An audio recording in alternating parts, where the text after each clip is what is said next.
for the first time using a fabulous international media database system that contained the contact details of around 1.4 million journalists worldwide. We organised and trained a dedicated regional press officer in each region.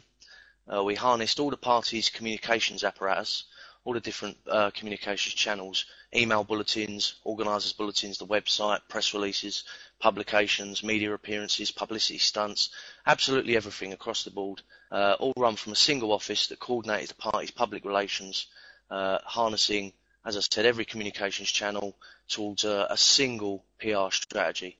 And we also started to provide media training seminars for the first time ever for the party's officers and elected officials.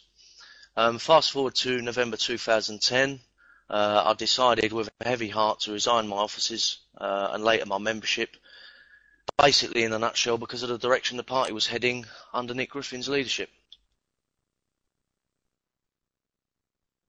Okay, Paul, well, there's lots of success, okay, you certainly did do quite a bit for nationalism. You wasn't exaggerating when you said earlier today when you were in the room that you believed that you'd done quite a bit for the party in your time with it. There's lots of positive stuff there. You say that, well, hang on, let's take a step back there for a second. At what stage did James Dowson become involved in things? Were you doing this stuff before James Dowson arrived, or during the time that he arrived and after he arrived? No, I arrived about 3 or 4 months after Jim Dowson was hired by the party to do the party's fundraising. I started off doing the Truth Truck and set up a bulk email bulletin service. And then Nick Griffin basically said to me, go and work with Jim Dowson doing fundraising. So it went from there. So it was a little bit after Jim came on board. That's pretty much it, really. Okay, that's good. I'm just trying to build up a bit of background here, Paul. You turned around and you said that you first of all resigned as the communications officer because of the direction that the chairman, Nick Griffin, was taking. Can you elaborate on that? Be a little bit more specific, Paul? 1, 2, 3, 4, 5. Am I still here?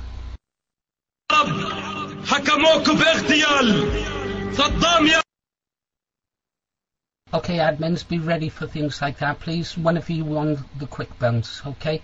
Paul, are you still there, please? Am I still here? No, Paul's not the kind to run away. Can everyone hear me now? Yes, Paul, welcome back. These things happen, Paul. Sorry about this. Sometimes everything works like clockwork, and other times it all goes to ape things. You didn't miss anything. We just had a red come in, that's all. No, I think he might have been a Muslim. Paul, I was wondering if you heard my question. You said that you resigned as communications officer because you wasn't 100% happy with the direction that Nick Griffin operated a bit. I take it at this time in your life you were beginning to have doubts then about the leadership of the party? Absolutely. I'll start again. Yeah, basically, there's a lot of things wrong with the party, and there's an enormous groundswell of discontent forming around the country. To start with, the party is virtually and technically bankrupt. There's no money coming in, and no debts are being paid off. On top of that, the party has approximately £500,000 to £600,000 worth of debts and unpaid bills, not the 200,000 mythical figure that Clive Jefferson's been banding about. Just because Clive Jefferson looks at a bill or an invoice or a debt and says, right, I'm not paying that, sod 'em, it doesn't mean that the debt goes away. The true figure for the party's debt is between £500,000 and £600,000. On top of that, the party's engaged in multiple crippling court cases, left, right and centre. For example, the party was, or Nick Griffin or the party, Simon Darby, was ordered to pay £45,000 on January the 18th. They didn't pay it, and our enforcement proceedings are in the advanced stages against Nick Griffin. Pretty soon, I'm guessing he will be made bankrupt. On top of that, we've buffoons and miscreants and IRA apologists, photographers, and other unsavoury people being given high office, some of them on outrageous. Our election results are disastrous via a mix of a toxic brand and fantasists like Clive Jefferson being put in charge, concentrating rather on cosmic computer systems like Alfred, the much vaunted BNP election system, as opposed to good old-fashioned hard work, grassroots electioneering. We only have to look at the Oldham result and then following that the Barnsley result to be pretty sure that there's another electoral massacre coming up on May the 5th. On top of that, we've got rival political parties such as UKIP and the English Democrats powering past us. On the night of the Barnsley result, not only did UKIP beat us resoundingly UKIP is generally a leafy sort of Middle England, Hampshire phenomenon. And for them to walk into a multicultural working class Labour area and completely hammer us is unprecedented, and it just shows the kind of electoral nosedive that the party's now. As well as that, one of our best areas in Manchester that evening. So all around, we're losing ground on the elections front. We got an almost non-existent elections department. And Clive Jefferson's skills and competency is completely lacking to actually run the show. On top of that, we've got resignations pouring in almost every day. We've got, starting with Jim Dowson resigned in November, myself, Tom Gower, Paul Morris, Arthur Kemp, Andy McBride, James Clayton, James Whittle, Mick Simpkins, and many, many others. The list is simply too long to recite here. On top of that, we've got people being suspended left, right and centre for even mild dissidence or criticism. Morale in the parties, I'm sure we all know, has sunk completely to a new low, and membership is shrinking. The party's administration is now a mess. Because of my private mobile phone number was advertised for a long time as one of the BNP's main lines. It was actually a press line. I've had dozens upon dozens of people ringing me up saying, where's my membership card? I've been ringing the main inquiries line over and over again. I can't get through to anyone. Stuff like that has just been endless. The party's administration is a mess. Whole branches in certain areas are dissolving. People are jacking it in left, right and centre. It really is a desperate state. As well as that, we've got our Treasury Department is a laughing stock. Our yearly accounts are always a mess. And according to our own auditor, the party's very own auditor, the only one in the country that will deal with us, vast sums of money are unaccounted for. And Nick Griffin resolutely refuses to sort out our Treasury Department once and for all. And to boot, the person most responsible for plunging the BNP into financial disaster is still on the BNP payroll and has recently been promoted to the post of website editor. Now, you couldn't make this stuff up. On top of that, because of a series of PR disasters, catastrophes, most of them the fault of Simon Darby's mishandling of practically every media event that comes along. The BNP brand, after 30 years of accumulative poison and demonisation and vilification, is now completely toxic, completely radioactive, and not many people are willing to put their neck out and actually support and vote for the party anymore, purely because of its bad image. On top of that, you get fundraising has almost completely ceased compared to the levels achieved by Jim Dowson and I over a period of nearly 3 years. The long and short of it, the party is disintegrating slowly but surely. And the most sickening thing, and the one thing that really annoyed me, was while all of this was happening, and while people are breaking their backs to keep the party afloat, Nick Griffin is wasting vast amounts of time in a European Parliament talking shop, collecting a salary of around £80,000 per year, plus £300 per day every single day he's there, in my opinion, whilst neglecting the needs of the party.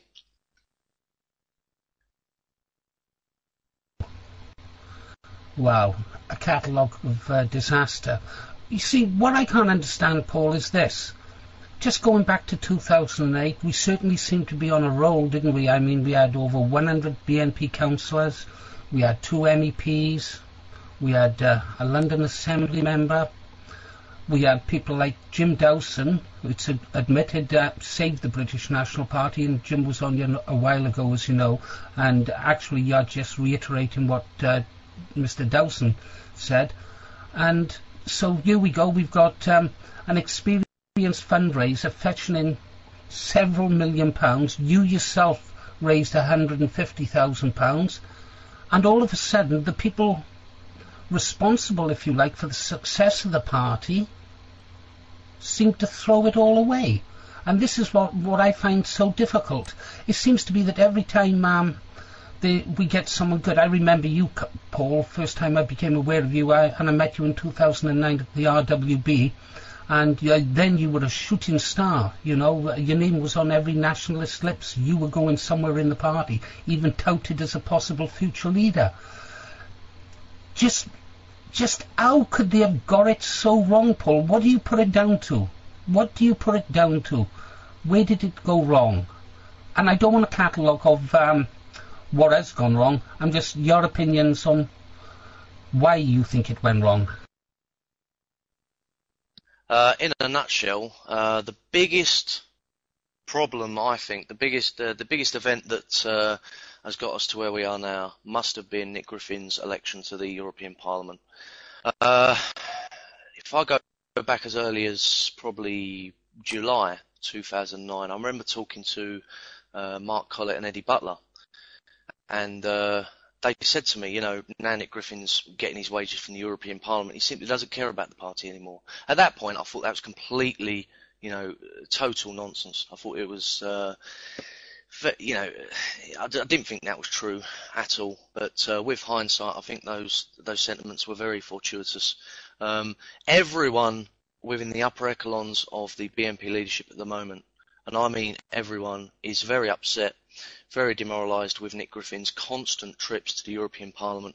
And he usually goes for about 4 days. So he goes there from Monday to Thursday. And as well as his £80,000 wage per year, every single week he's there, he draws another £1,300 on top of his salary. And I think that all of that money and the champagne and caviar lifestyle of the European Parliament, I've been there many times, I've seen it. It's not a very good place to be. The whole place is built and it's constructed to be what you could call a politician neutralisation centre. You get drawn there by the money, and that £300 per day every day you're there. You get drawn there by the money, and then you get to stand up in that grandiose European Parliamentary chamber, make your 1-minute speeches about wind farms in Belarus, and you come away feeling very powerful and very important. And it can draw you in, and you can see with the Front National went through a terrible time. They seem to have lost their radical edge, their energy, their dynamism, and a lot of people put it down to the fact that all the top people are MEPs, and they're in the European Parliament all the time. And I think, basically, in a nutshell, that is what's happened to Nick Griffin. Being in the European Parliament has made him distracted, unfocused, and right this second, Nick Griffin is in Brussels in the European Parliament. Right now, as I speak, Nick Griffin is in Brussels in the European Parliament. So he'll be drawing another £1,200 on top of his substantial wage this week, whilst the party is saddled with all of those problems that I just listed a minute ago. Well, I for one, I don't begrudge the money that our people in Brussels earn. You know, we won the seats there, and it's there, and they're there to do a job. I think Andrew Brons does a good job as an MEP. My personal opinion, Paul, I never wanted the chairman to go to Brussels. I would have much preferred someone like Simon Darby to go out there so we could enjoy the fine wines and the fine food. Nick's place, in my opinion, was back in the UK, but out there he did go. And I heard a whisper the other day from a former regional organiser. Now you can guess which one, because there's so many of them have gone these days, so take your pick which one. And I had a private conversation with the chairman, and he came away with the feeling that the chairman no longer cares about the British National Party. I'm sorry to go on about the party, Paul, because there's lots of other things we have to talk about, but do you think the chairman no longer cares about the BNP? This is pretty much the crux of why I resigned. It's pretty much the crux of, it was the reason why Jim Dowson resigned. We both resigned for the same reason. Because we were breaking our backs to keep the party afloat. We was backing Nick in the Leadership Challenge last year. We was fundraising, pulling out every trick in the fundraising encyclopedia to try and keep the party afloat. And there really was a lot of people, so even Clive Jefferson and so Jennifer Griffin, a lot of us were breaking our backs for the party. And we had to put up with the fact that Nick Griffin was going to the European Parliament. I wouldn't say every week, but almost every week. Probably 2 weeks out of every month, out of every 4 weeks. While he was there, he's distracted by doing his research, preparing his 1-minute speeches, and I wrote several letters to Nick, as many people can vouch, many leadership people can vouch. I threw my proverbial bottle out the pram many times regarding this. So did many other people. Clive Jefferson, for one, is extremely unhappy with Nick going to the European Parliament all the time. And I actually decided before I resigned I'd get to the bottom of it. So I wrote several letters to Nick and I said, look, these European trips are demoralising, they're distracting you, they really are putting your leadership in jeopardy, and you're putting the rest of us, we're fighting your corner, we deserve better. His response was that whilst in the European Parliament he can run the party just as well or even better than if he was at his house in his desk in Welshpool. And nothing really changes apart from the fact that he's over there. It's just a change of scenery, really. So I decided to get to the bottom of this. And I think 2 weeks after that, I spoke to Nick, and he said he was going to Brussels that week. I just said, right, I'll come with you. And I made up some sort of nonsense about, I want to come and set up a European press office to try and handle and to try and take advantage of any publicity opportunities that arose from the two MEPs over in Brussels. So I went over there with Nick. I asked him in the car on the way to the European Parliament. I asked him directly, why do you go to Brussels and Strasbourg so much with such increasing frequency and regularity? And his answer did demoralise me greatly at the time. He said quite simply, it's my job. And I was screaming inside I wanted to say, hold on a minute, no, it's not your job. Your job is to lead and run the British National Party, not to spend all your time in the politician neutralisation centre in Brussels. Whilst I was in Brussels in the office next door to Nick, I was monitoring quite closely what was he doing. Was he on the phone? Was he doing party work? And to be honest, for at least 4 days solid, I didn't see much evidence of him tending to the needs of the party. It was mainly the MEP duties that he had to discharge. And let's face it, MEPs, Nick Griffin explained it to me very, very well. He said, basically, the European Parliament isn't a parliament. It's more like the House of Lords. It doesn't actually create legislation. Doesn't actually vote on legislation, but what it does, it tinkers with legislation. So the whole thing is complete toothless tiger. It's a giant debating shop, and every time Nick Griffin gets up there and makes a 1-minute speech, it's a complete waste of time. It makes no difference whatsoever to the struggle here in Britain. His time and his energy and his focus should have been given 100% to the struggle back here in Britain, to the party's needs, not wasting vast amounts of time in European Parliament. And regarding Andrew Bronze, Andrew Bronze can get on with it and be an MEP. It's not a problem. Andrew Bronze does not run the British National Party. Yeah, understood. I think the chairman does actually do a good job in Europe. He is a fine MEP. Some of his speeches there are really good. The questions he asks are good, but as you say, he should have been back home looking after the shop. But Paul, don't you think it's a sad indictment of the party that the party was so dependent on one man to run it? Now why was this? Who was supposed to be looking after the shop whilst the chairman was away, whilst there was uncontrolled spending going on, this kind of stuff, Is this why Pat Harrington was brought in to run things in Nick's absence? Because if that's the case, he's not doing a very good job of it, is he? After this question, Paul, I'll be asking you about some of the attacks that people like you, people like myself, launched on other people. But yeah, tell us a little bit about Patrick Harrington and the people who were left behind to run things whilst Nick is in Brussels. It's quite a broad subject to touch upon, but me and Jim Dowson basically came to the realisation that Nick Griffin wasn't really interested. I especially still stand by that. He's not bothered. He's over in Brussels right now doing the MEP thing. He's not particularly fussed. How does he then, in that situation, move all of the intense donkey work of running the day-to-day of the party? How does he offload that and get it off his shoulders so he can just relax in Europe after 11 years of, to give him his credit, unremitting energy and struggle for the cause? How does he do that? Well, first of all, he'd need to identify someone who would be more than willing to take on the running of the party. Someone like that would need to be an egomaniac, would love to be in charge of everything and lord it as boss over the party. Enter Clive Jefferson. I would never have done it. Jim Dowson would never have done it.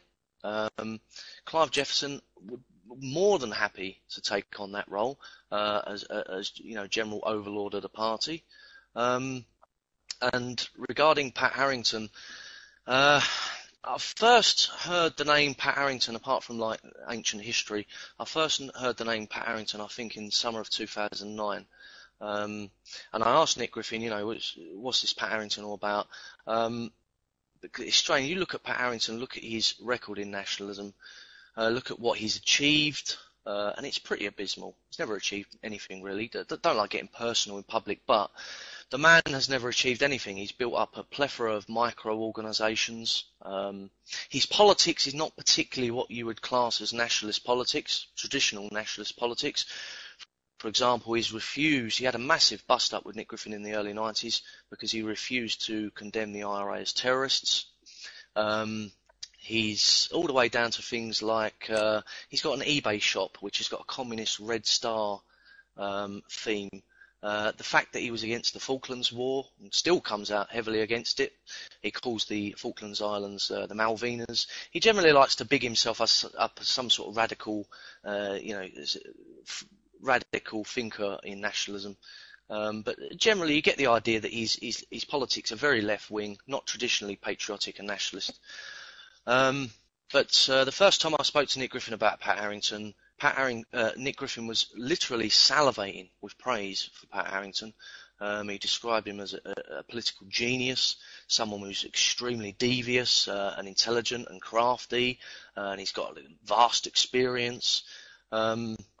But to be honest, since Pat Harrington was brought in, I think to be a counterbalance to Clive Jefferson, and to also I think Pat and Clive have both figured Nick out. You tell him what he wants to hear, and he will put you in a position. For example, I think one of the first emails I got from Clive Jefferson as elections officer was describing how he was going to use a new database system, i.e. Alfred, to get Nick re-elected to the European Parliament. All of that would have been magic to the ears of Nick Griffin. Nick Griffin was supposed to step down after 2 years, I believe, in the European Parliament and give the job to the number 2.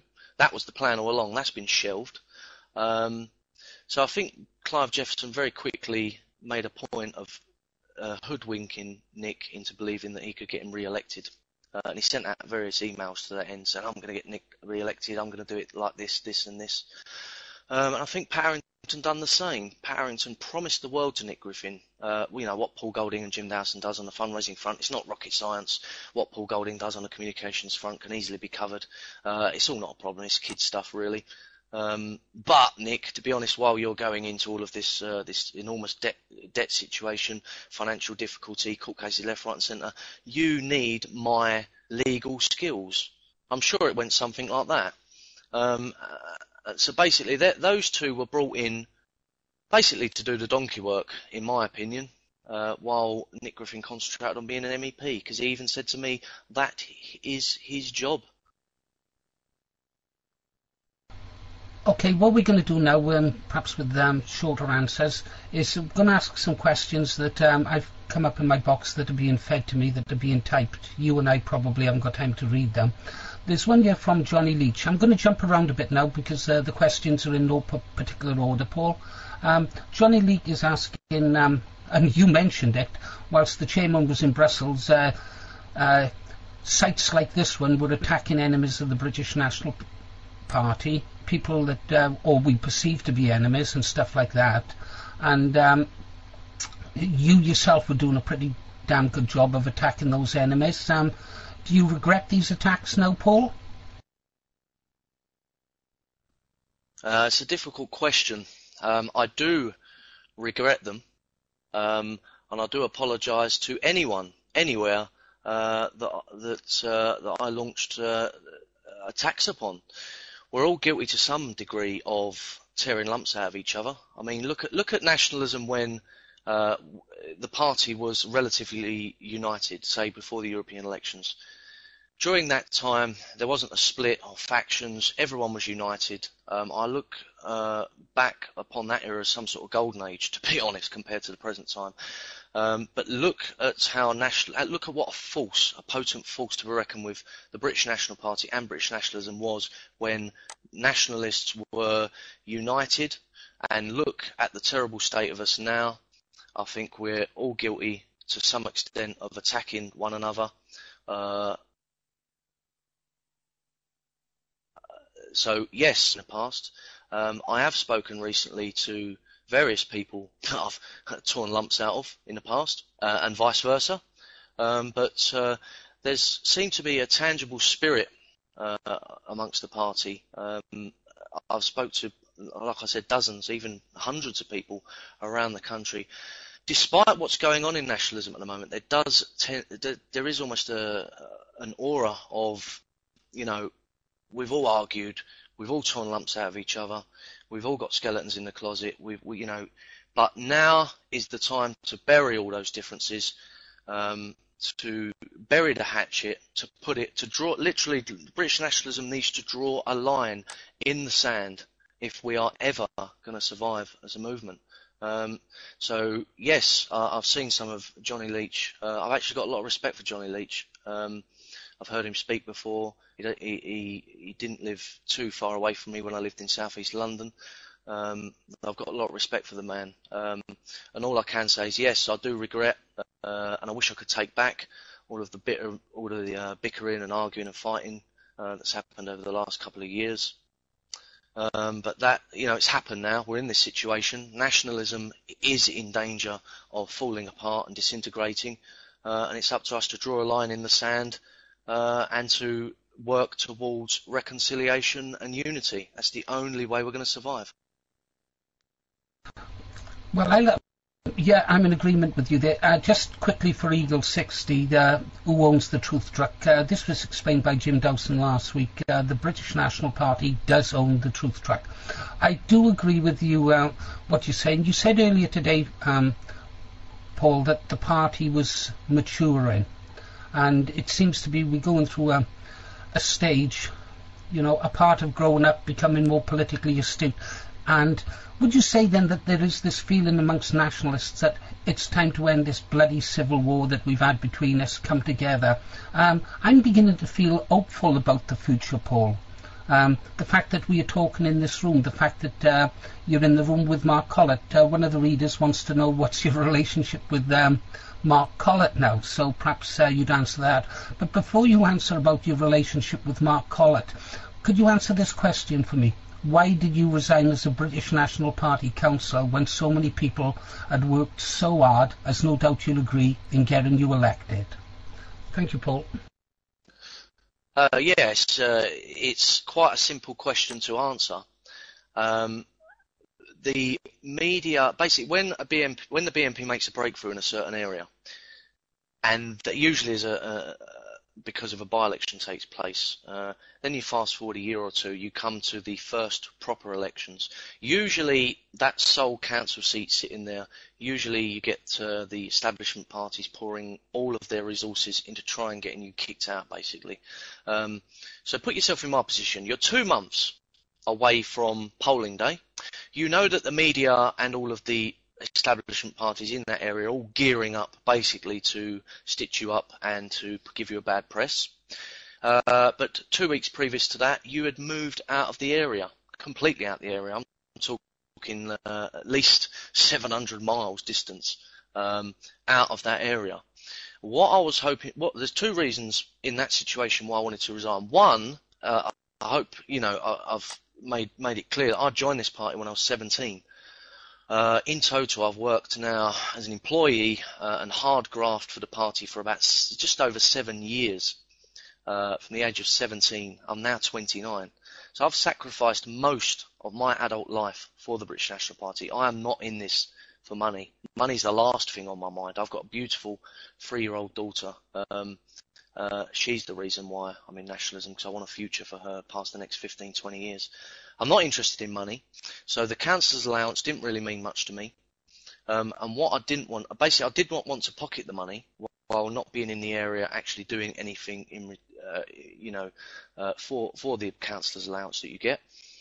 On top of that, I didn't want to walk straight into a PR disaster for the party. Because remember, the seat in Swanley was the South East region's only council seat, and I wanted to avoid headlines along, for example, BNP councillor pockets residents' money while living up north. I wanted to completely avoid all of that. So I just thought the best thing to do, and bearing in mind, you mentioned all the activists' hard work. This is not really, it wasn't really a normal election with a normal branch fighting it, so on and so forth. That area hasn't really got a branch. There's no manpower. There was a by-election in a new area where, according to Richard Barnbrook, we'd had quite a lot of support previously. But there's no branch, no manpower. I lived local, luckily enough, and I volunteered to be a candidate in a by-election in that ward in Swanley. And Eddie Butler pioneered that election campaign, done a bloody good job, got me elected with 41% of the vote. But the manpower came from as far afield as Leicester. It really did draw in a lot of the regional manpower from the surrounding regions. And Eddie Butler used it as a training exercise. And all of those activists who travelled far and wide to get to Swanley went away with all the skills you need to actually win an election. So, put yourself in my position. 2 months before, you haven't got any manpower to fight the election. You've got the media just about to jump on you. You've moved out of the area. I didn't want to pocket the money as a matter of principle without doing any work in reply. And I didn't want to walk into a media PR disaster. I spoke the situation over with Andy McBride, and the best thing we decided was for me to resign the seat. It was up for re-election in 8 weeks in any case. Well, that works for me, Paul. Two good reasons there. The one that you didn't want to draw the money when you couldn't represent the community you were elected to. I thought that was quite honourable. And the second one, probably the big one for me as a British National Party supporter, or as I was then, was the fact that you didn't want the party being accused of giving bad headlines to our enemies when the elections did come around. You didn't answer the bit about Mark Collett, Eddie Butler. You've said that Eddie Butler did a good job there as an election guy. I'm glad that you're prepared to bury the hatchet and stuff like that. So what is your relationship with Mark Collett now? He's in the room, and I had listened to what he had to say earlier today. I found it quite interesting. So what's your relationship now with people like Mark Collett? Well, I spoke to Mark Collett the other day for roughly about an hour. We discussed the position in the party. Everyone out there knows me and Mark have traditionally not got on very well. We haven't seen eye to eye. But same with Mark Collett. I've spoke to Eddie Butler. I've spoke to people all around the country, regional organisers, even people who are still working for the British National Party. And generally everyone, myself included, is just sick to death, absolutely drained with fighting, bickering, arguing. We're all sitting there. We've got children to worry about, grandchildren to worry about. We all love our country. We're all desperately putting in massive effort, 24/7, month after month, year after year, for British nationalism. and we're just basically everyone is just sick and tired of fighting and arguing and bickering. So yes, I have spoke to Mark Collett. I spoke to Eddie Butler. I spoke to many people. I'm drawing a line in the sand. Eddie Butler and Mark Collett have viciously attacked me before, and vice versa. But all of that is just made completely irrelevant with the unfolding disaster that is taking place at the moment. We have got to move on. Well, I agree with you totally. Agree with you totally, and I'll be coming on to what we do next in a moment. Dino 1065, what's your view on Andy McBride resigning? Well, it's not just Andy McBride resigning, is it? You've mentioned some of the scandals going in the party with regards to the pornographers. I'm having trouble down here in Wales with some violent thugs, and we lost a BNP councillor over that. We gave up a BNP councillor, and I think we're looking for a disaster in Wales. So I'm not sure what Dino's question really relates to, but he wants to know your views on Andy McBride resigning. For a start, what do you know about Andy McBride? Remember, not all of us have met these individuals. Andy McBride is a solid, decent, honourable nationalist. A lot of what you could call the reformists or the internal opposition within the party at the moment don't particularly like Andy because he was given the unenviable task of clearing up Clive Jefferson's disciplinary disasters. Clive Jefferson literally went around suspending and expelling people, and when it was found to be unlawful and he'd made a complete hash of it, it was handed over to an unwilling Andy McBride, who then even in his own region reinstated quite a lot of people who had been suspended. To be honest, I've got to, from speaking to Andy, multiple times, Andy was dead against a lot of the suspensions and expulsions that were going on. I can vouch for that. You can have my word on it. But generally, Andy McBride is a good man. He has worked indefatigably to build up the South East region. He has underneath him a solid, prospering region, unlike some other regions. He's worked very hard and tirelessly. He goes to literally every single meeting that takes place in the South East region. The man never stops. But he has been becoming increasingly bitter and disenfranchised and just downright annoyed, and it feels like he's banging his head against a brick wall and flogging a dead horse with what is going on in the party at the moment.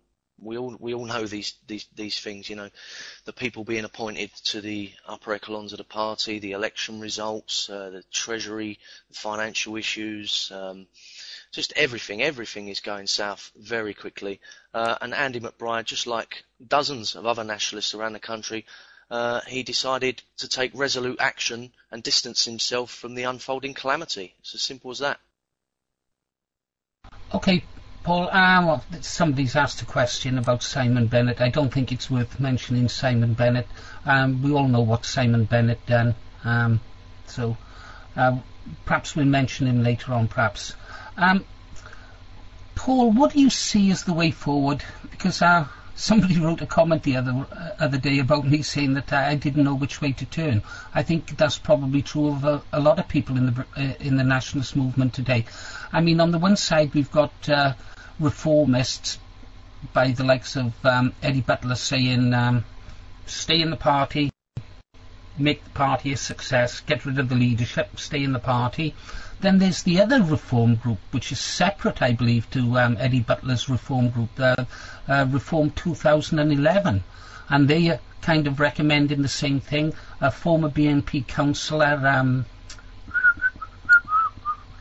the Welsh guy, Kevin Edwards, has become the Welsh regional organiser for the reform movement. They are saying stay in the party and we'll find a new leader. And then we have other people, Michael Wood is in here this evening from the British Freedom Party, or one of the factions of the British Freedom Party.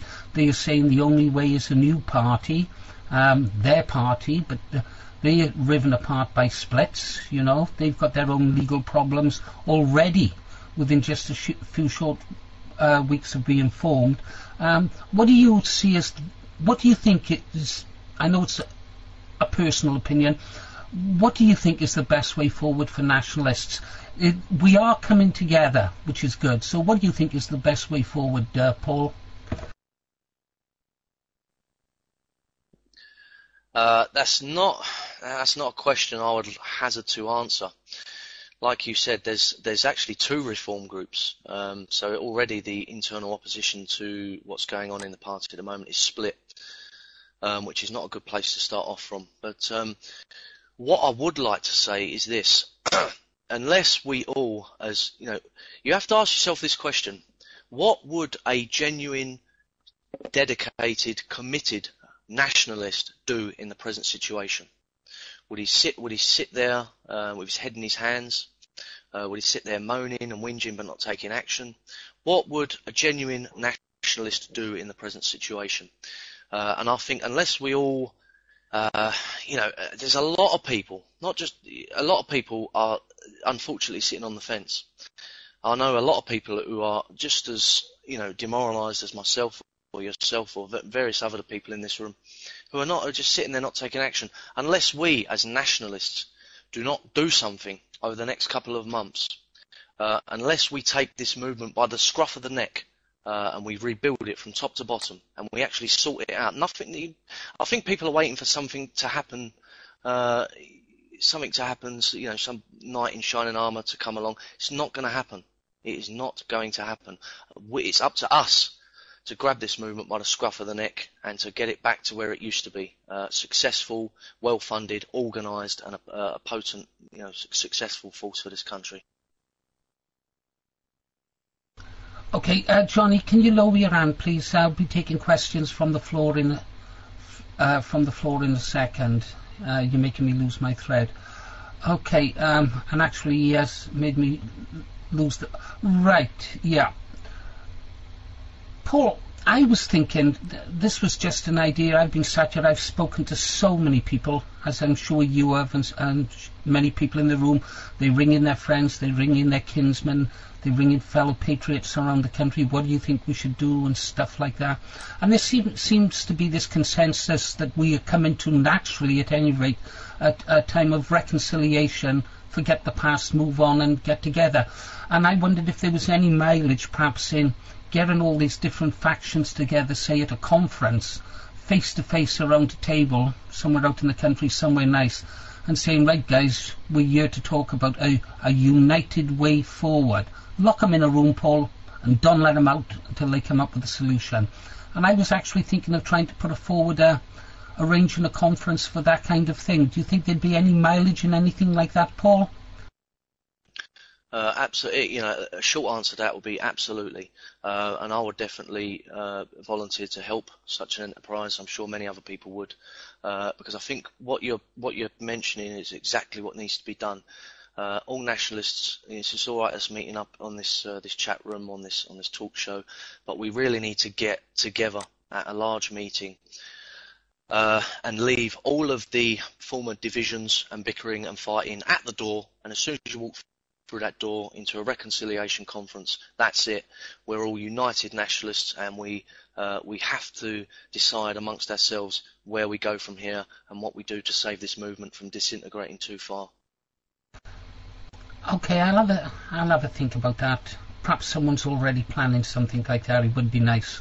I hear so many whispers from around the country about different people talking. I do know that there are regional officers still within the party who are completely dissatisfied with the way things are going. It's bloody sad, but we have to move on, and we have to start uniting or we're dead.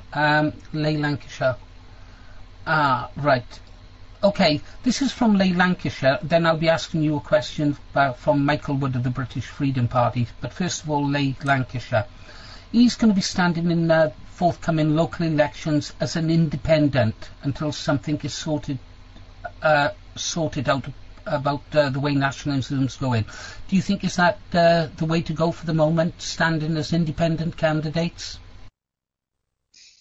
To be honest, I'd like to take the liberty of declining on that question. It's not something I've given a moment's thought at any point. So I don't think I don't think I can really conjure an answer for that one. Okay, fair comment then. Actually, fair comment. This question here is a little bit leading. I'm not sure whether I should even ask it. But then again, you're the guys. You ask the questions. I get in trouble for asking my questions. The question for Paul from Michael Wood of the British Freedom Party is, where do you envisage your new website being in a few months' time? If you've got a new website, Paul, could you please send me the link so I can check it out? So, your new website, can you tell us about this? Do you have a website?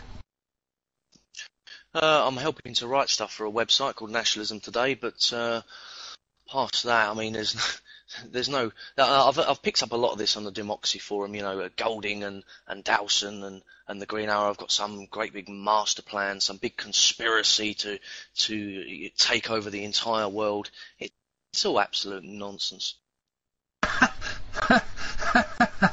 Sorry, Paul. All right, that's amazing. That's amazing. Because all I want to do is retire and get out of this game and hand it over to someone else. Last thing I want to do is get involved in another war.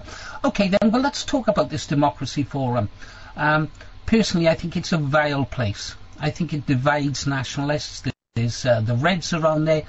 They stick pins in, they stir it up, and they set nationalist brother against nationalist brother. And I'm not one for censorship or proscribing a place, but that is one pit that I recommend that the readers of the British Resistance never go to and are never tempted into responding. Yeah, I'd have to agree. The BNP section of the Democracy Forum is a pretty poisonous place. I would hazard a guess that 80 to 90% of the people on there are actually Reds trying to kind of putting in place some black ops operations to try and pollute the minds of British nationalists with unsubstantiated allegations and just total nonsense, wall to wall. So people going there, they read all sorts of crazy nonsense and they come away scratching their heads thinking, I wonder if that's true. That is what they are trying to do, long and short of it. Agreed, yeah. I guess this is from Lutami, one of our most respected room members. She's asking who you would nominate as a leader. I'm not sure whether she means a sort of a leader of a confederation of nationalist parties or whether she means as leader of the British National Party. One thing's for sure, if there is a coming together or a committee formed from the different factions, I mean, I'll be asking Paul, Michael and other people from different factions, maybe even the National Front, how they feel about a confederation.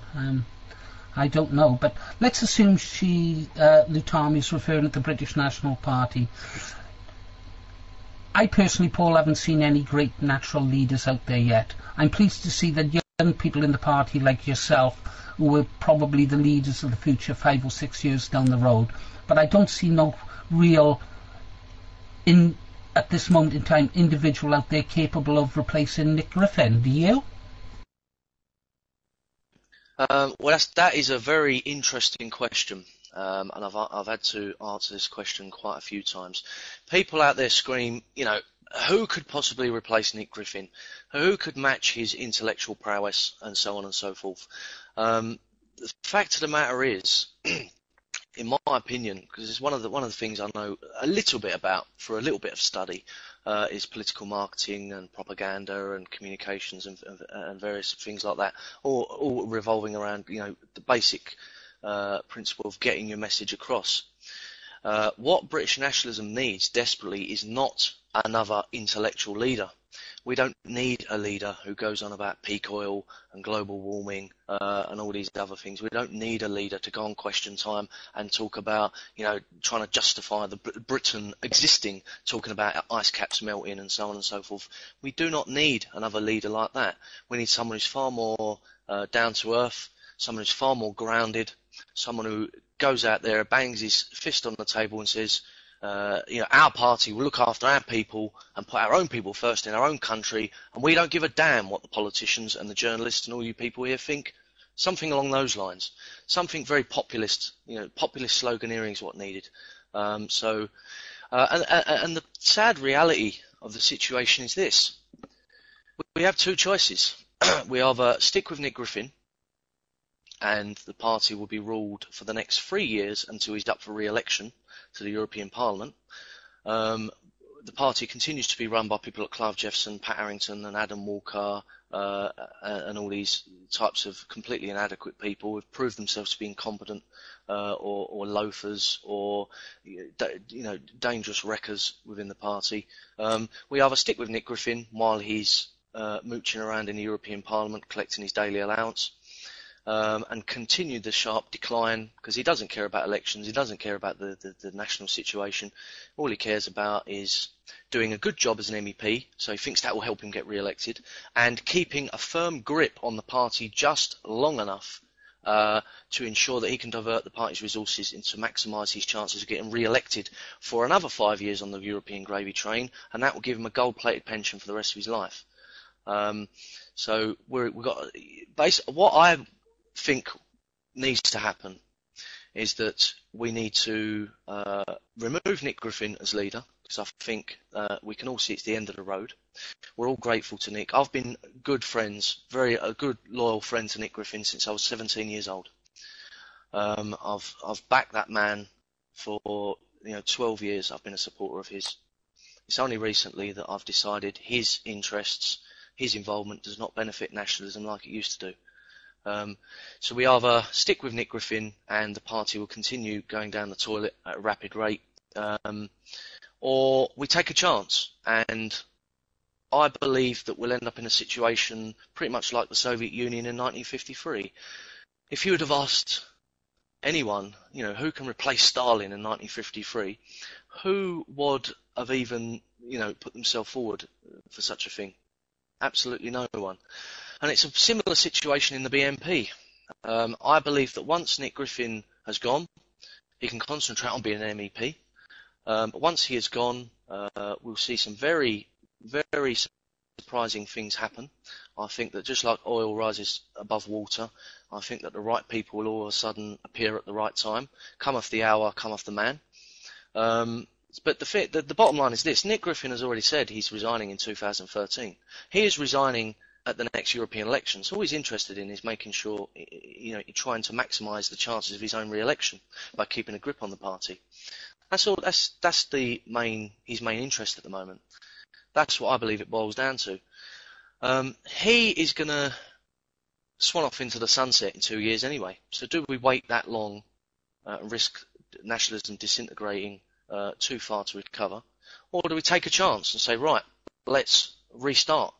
Let's throw down the gauntlet. Let's leap into the crucible. Let's see what's out there. Let's take a chance, even if it's a group leadership for a while. Let's see where we land, because we cannot go on the way we're doing at the moment. The party very soon will be, completely wrecked, collapsed. It'll be the end. And if that carries on too long, I've spoke to a lot of people. Some people are dispirited, and they want to just give up and go away, and a lot of them have. Some people are dispirited but want to take action. If we leave it too long, we could lose enough people that we could, it would take 5, 6, 7, 8 years for us to really recover to our former consummate position. So I think we need to take a chance. It's as simple as that. There is no alternative. We need to take a chance, and we need to see, come off the hour, come off the man, who arises. It's far too early to say, right, that person there or that person there will make a good leader. It's simply not an option. We have to take a chance. Let's rebuild the party. Let's get stuck into the elections. Let's get, everyone is gunning to get nationalism up and moving again. We've got to take a chance. As simple as that. Well, I'm in agreement with you there, Paul. I'd rather die trying to do something than die doing nothing. I find this all rather tragic for Nick Griffin. Personally, he had a chance to go down in nationalist history as one of the greatest nationalists ever, if he had sort of stood down perhaps after being elected to either the European Parliament. But he didn't choose to do that, and now sadly I think Nick Griffin's name will probably be mud in the future. I'd always hoped that he would put his country before personal self, but it looks like I was wrong on that. I see that if Eddie Butler is in the room, welcome to the room, Eddie. And listen, can we get in touch and perhaps you can come on and repeat the show the way it's going this evening? I'm checking the questions now to see if there's no more coming in. So, yes, I'm just reading some of the comments. I just wondering if there's anything you have to add, Paul. I think you've answered most of my questions, and I think I've answered the questions that I've been sent. I do agree with you, Paul, that there does seem, I can sense it, I can almost taste it. There's this thing in the air that nationalists want to unite. They want to put their differences beside them. And cometh the hour, cometh the man, cometh a new party, come a confederation, knows what. I think it's going to happen, and I've got a funny feeling, Paul, it may happen sooner than you think, because it's what the members and the supporters want. Back to you, Paul. The main point of me coming on here tonight, because I've spoken to a lot of people around the country, and I've picked up on a lot of demoralisation. The one thing I would like to, really press home tonight is: do not give up. We cannot give up. Do not get dispirited. I actually feel like I'm more energised now in my present situation with the way things are going than I have been at any time over the last couple of years. Because now is not the time to down the tools. Now is the time to swing into action. We need to, like I said earlier, grab this movement by the scruff of its neck and to rebuild it from top to bottom. We've got to take action, resolute action, fast, and we've all got to leap into the crucible. What have we got to lose? It's not really a choice. It's not an option. Failure is not an option. We will quickly. I've been all over the United Kingdom.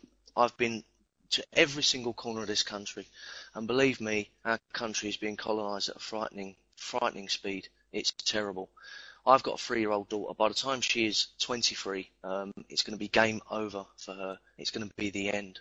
And that's something that terrifies me day and night, every single day. I have to get up in the morning. And to be honest, I don't particularly want to be here. I really do.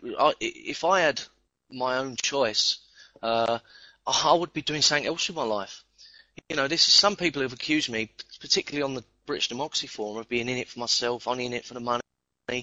Well, if that's the case, when I was 17, why didn't I go to university and train myself up in something? Because I'm quite, convinced that I could have done something meaningful with my life. Instead, I've decided to struggle for an accumulative amount, roughly about 7 years now, for the British National Party. And everyone who knows me always, can vouch that I always put in hard work. So, I'm not in this, for myself. I'm in this for the cause. I've never been interested in money. I've always been 100% for this cause. And we have got to take resolute action, and resolute action quick. It's no time to get demoralised or to start downing the tools. When the going gets tough, the tough get going. It's as simple as that. Now is the time for action. Well, yeah, you're talking my kind of language, and like you, Paul, I don't want to, people seem to think that I'm making a vast amount of money from people donating to the site. What did we get in the other day? The inner circle of the British resistance. No, what we had 3 donations this week, and none of them a fraction to keeping the cost of the site going. Sarah Maid of Albion's got a question. It's a good one. Sarah, I do apologise for my behaviour the other day. Sarah, you know what I'm like. I hope you can find it in your heart to forgive me. Sarah Maid of Albion, one of our best writers, is asking, how do we improve our image? And Paul, this leads me to say, whatever it is we do, are we forever going to be, I hate to use this word, tainted as, they're just the new BNP. For example, if there was a new party, or the British Freedom Party, are we forever going to be tainted with BNP? How do we improve our image? Sarah's asking Paul. Well, it's my opinion that a lot of the PR disasters and the smears and the media demonisation that's held this cause back And it's got to a point now where the BNP brand, unfortunately, and I'm BNP to the core. Like I said, I come straight out of secondary school and joined the British National Party, and I've, apart from a brief interlude, I've been here working hard ever since. But the BNP brand is highly toxic now to the public at large. It's akin to a swear word. It's as simple as that. It's a reality we have to accept and face up to. But I have to say, most of the media smears, especially of late, are entirely avoidable. And it's one of the things I tried doing with the communications department. For one, I completely banned any cooperation with freelance journalists. Because, as we know, freelance journalists, a lot of them were actually making a handsome living purely concocting BNP horror stories and then selling them to the tabloids. So I quickly quashed any cooperation or dealings with freelance journalists. The second thing I did, anyone who had demonised or attacked or lied or smeared the British National Party in the past got a ban. We didn't deal with those people anymore. So very quickly, we only dealt with journalists who are not sympathetic, but ones who would treat us decently. And we gave them, we kept a relationship going. We give them exclusives and so on. So, and very quickly, that had a very positive effect. I mean, literally overnight. You compare what happened before the European election, when we dealt with all, practically every single Mickey Mouse journalist that came along. Before the European elections, we was torn to shreds in every single newspaper 24/7, every single day for months. If you compare that to the general election, where we did not deal with freelance journalists, where we did not deal with hostile journalists, and where me and the communications team blocked or vetoed a lot of things that we, in our opinion, thought that would damage the BNP's reputation and image.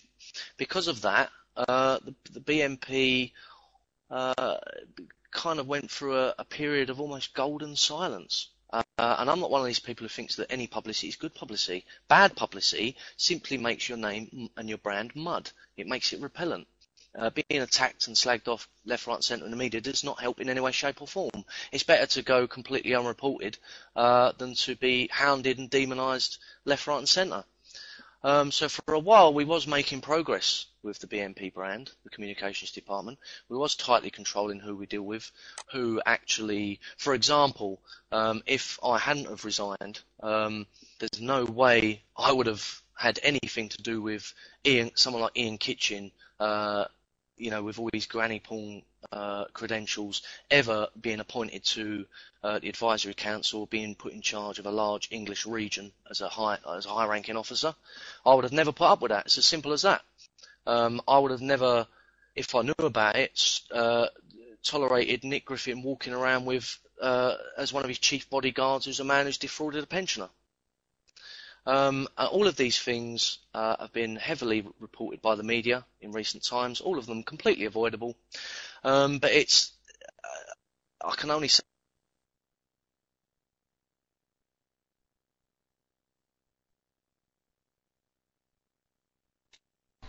Can I have a sound check, guys? Have we lost Paul for a second? 1, 2, 3, 4, 5, 5, 4, 3, 2, 1.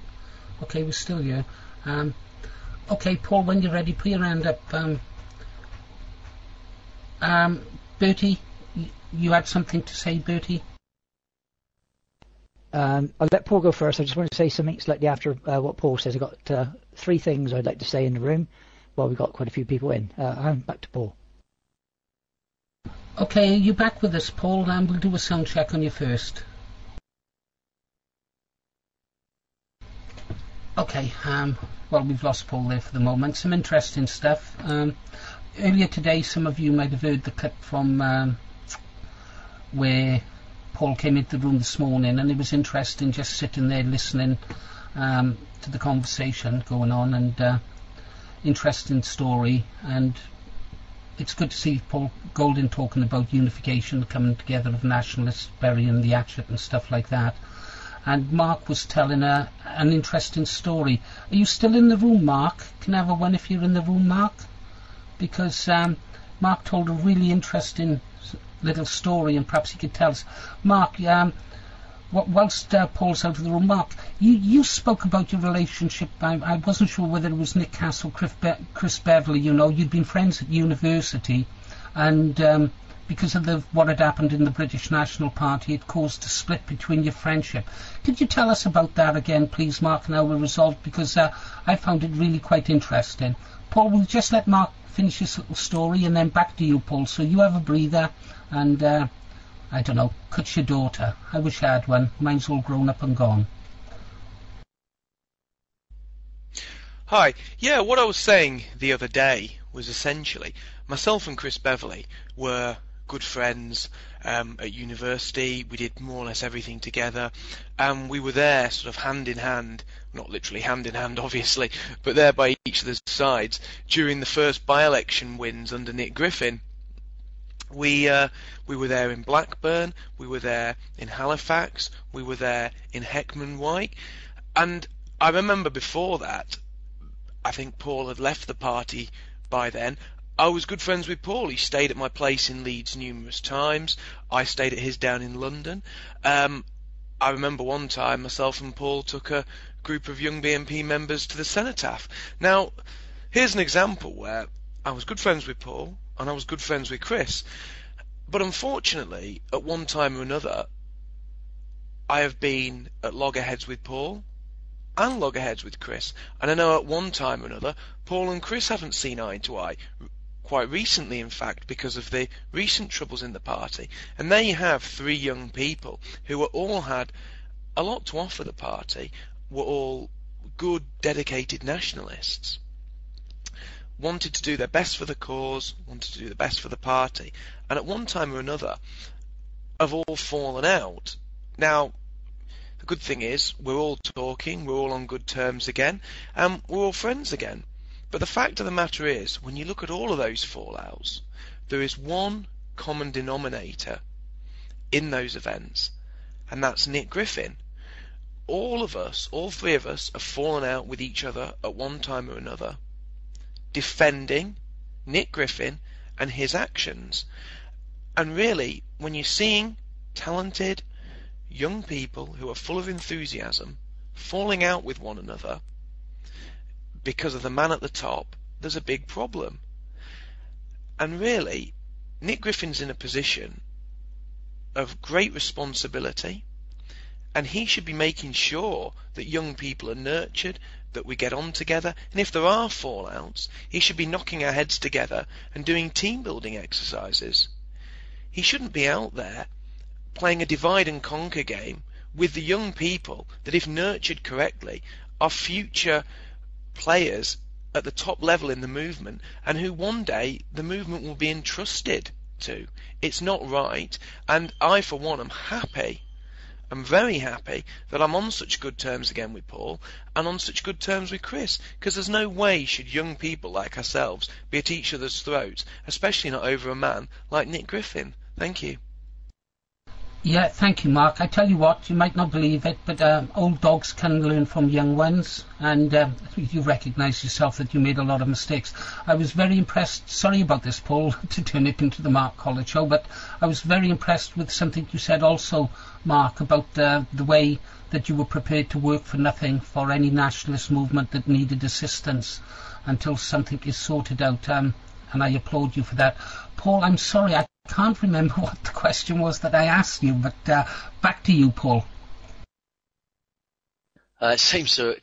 First of all, can everyone hear me? Did everyone hear that? It seems to be working fine now. No, I can't remember what the question was before my microphone packed up. But I might as well take the opportunity to second what Mark has said.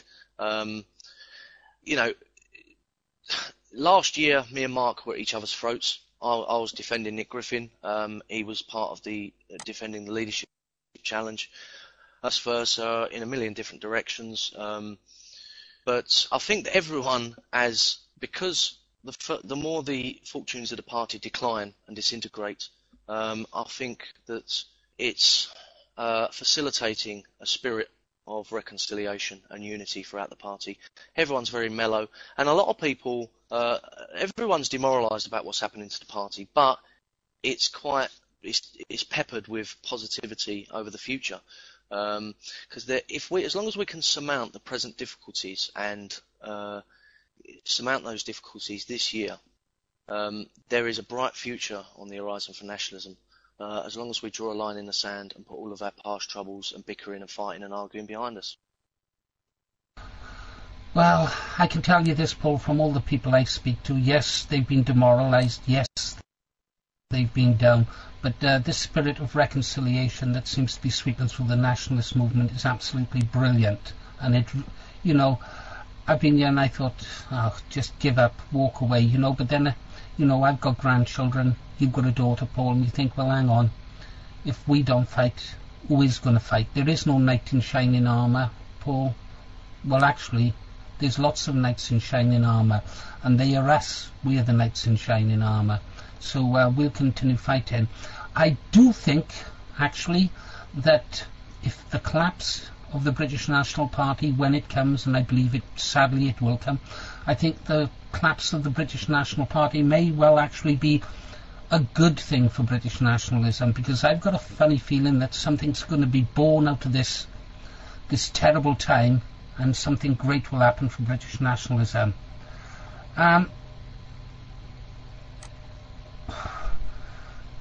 Okay, I'll ask this question. Not the kind of question, because we're trying to talk about reconciliation and stuff like this, and I think this leads to division, but I must ask the questions that the people want answers to. Paul, this is from Johnny Leach.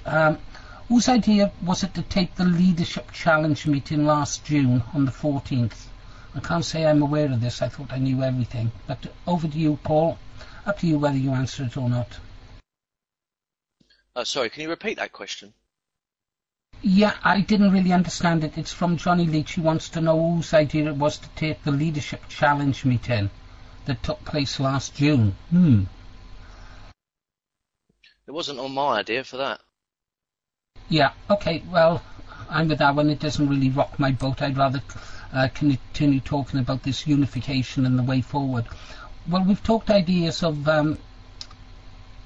conferences, of getting people to knock their heads together. How do you think people like Eddie Butler, Mr.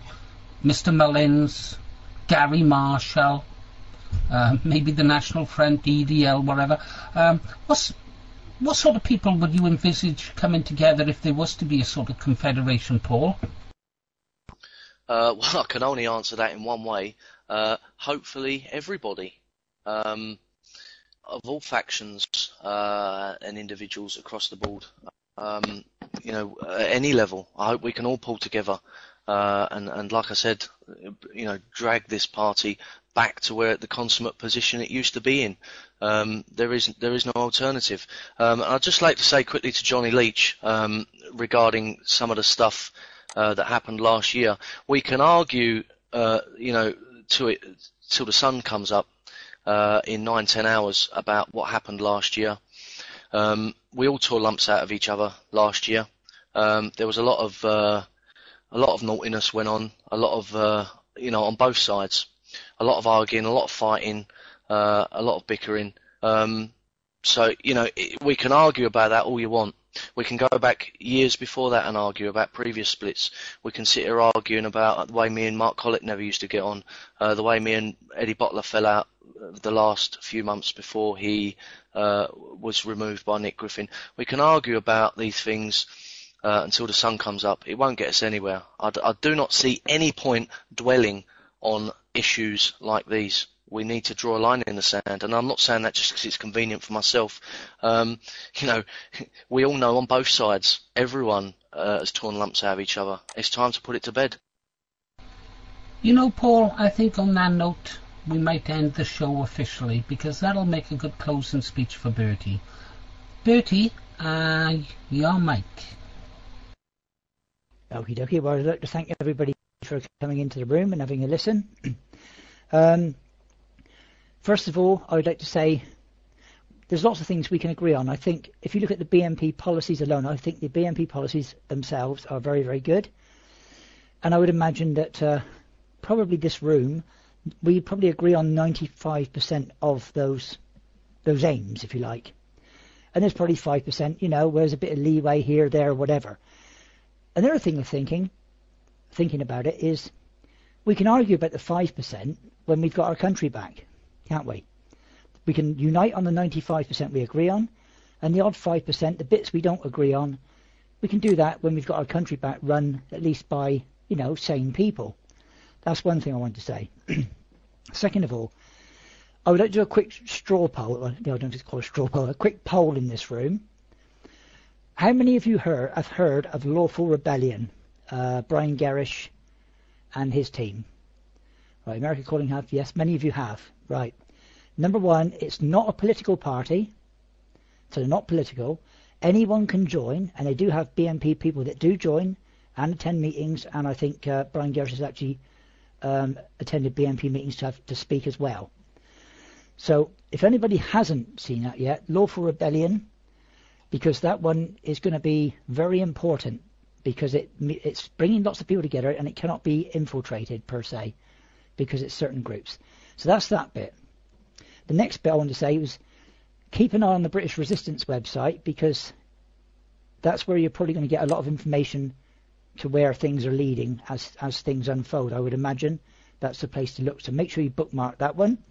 And on the next little bit, I was going to say, if you can donate to the British Resistance website. I know he's only a pensioner, and I know he likes making bread and things like that, but, a couple of quid, £5 or whatever you can afford. If you can donate, then please donate. If you can't, it doesn't matter, just support it. Okay, that's the end of my little speech, so thank you very much.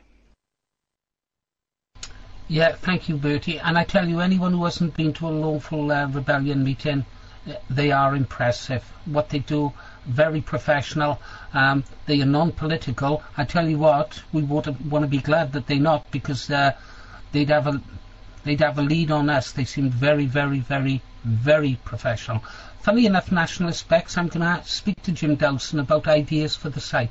I would like to thank Paul Goldin for coming on the show tonight. He impressed me. You could say, well, anyone impresses you, Paul. Anyone who can speak or string two words together. But Paul, I thought you were absolutely brilliant. I believe you to be a genuine man. I'm glad that you're young. It gives me hope for the future, because I know you'll be around when I'm gone to ensure that there's a better world for my grandchildren. Thank you very much, Paul Goldin. Oh, and thank you as well to Mark Collett. Yeah, I'm glad to see that we're all working together on the same side again, and perhaps now we can be once more that band of brothers that we used to be. And I look forward to working with all of you. If Mr. Butler's in the room, I'd like to invite him to speak on the show sometime. Thank you, gentlemen. I guess the floor's open now, Bertie. I'm going to make a cup of coffee and leave it in your incapable hands. Did I say incapable? Sorry, Bertie. Okay, then. Am I still here, guys? Quick sound check. 1, 2, 3, 4, 5, 5, 4, 3, 2, 1. You can see my grammar school education there. I don't know what school Paul went to, but he could only count up to 3. He was 1, 2, 3. Thank you, Sarah. It was good. Orderly run. Don't forget, tomorrow evening, Mark Collett is here, right? Mark Collett is here. And have I got some questions for Mark? Will he speak about them? Well, does a gentleman talk about his relationship with ladies? We shall see tomorrow. Coffee time, gentlemen. Your Mike Johnny. Hi. I wasn't particularly wishing to dig Paul out on what had gone on in the past, or the taping of the meeting, or to incriminate anybody who thought did tape that meeting. We probably all know did. The point I was trying to make is that those episodes need exposing from the past, and they are the recent past, because it's the way the Griffin regime works. Many people in our party wouldn't believe that that's the methods of the leadership of our party, and has been in the past. I'm absolutely delighted that Paul Golding has come over. I'm absolutely delighted that Mr. Morris has come over. What we have is a common aim, and we have to defeat this Griffin regime. If we don't beat the Griffin regime that runs this party, a handful of people are running this party, and they are destroying our party and any chance for the future of our children. As far as I'm concerned, we have to work together in getting those nominations. I can guarantee that the candidate that what will be put forward will be to everybody's desire, I assure you, and it will be 1,000,000% improvement on what we have at the moment. We need proper open financial transparency. We need internal democracy in this party, and we need to unite this party. I guarantee you this: if Nick Griffin thought he could unite this party, he would call an EGM. He knows he can't unite the party. He knows he's on his way out. I'll say to you all, if you know people who've got more than 2 years membership, make sure they're aware of the situation. The nomination process will begin again very shortly. We are organised in Reform 2011, and thank you for listening. Yeah, thank you for that, Johnny. I just want to say that the use of the Paltalk chat room, the Paltalk facilities, I don't know if anybody knows anyone who's got a nickname here. You can set your own room up, you can make it totally private, or you can make it completely open. So if you ever want to talk about, I know, say Paul Golding wants to talk to Mark Collett, and you don't want to use a mobile phone, because obviously it's going to cost you money, then set up a room where you can go in there and chat. You can have it as a password, you can password lock it, so only people know the password who goes in. That would be something very good if things really start moving up, where you have certain regions that would like to talk to each other. You could have, I don't know, Yorkshire region and a whatever, Somerset region, Devon region, all on Paltalk, because number one, it's totally free, unless you want to pay, obviously, and then you don't get the adverts. But like I say, you can hold private meetings, or you can have an open room, and you bung a few admins in, you can have it open all the time. One of the things are, you actually do have to have admins if you have a public room.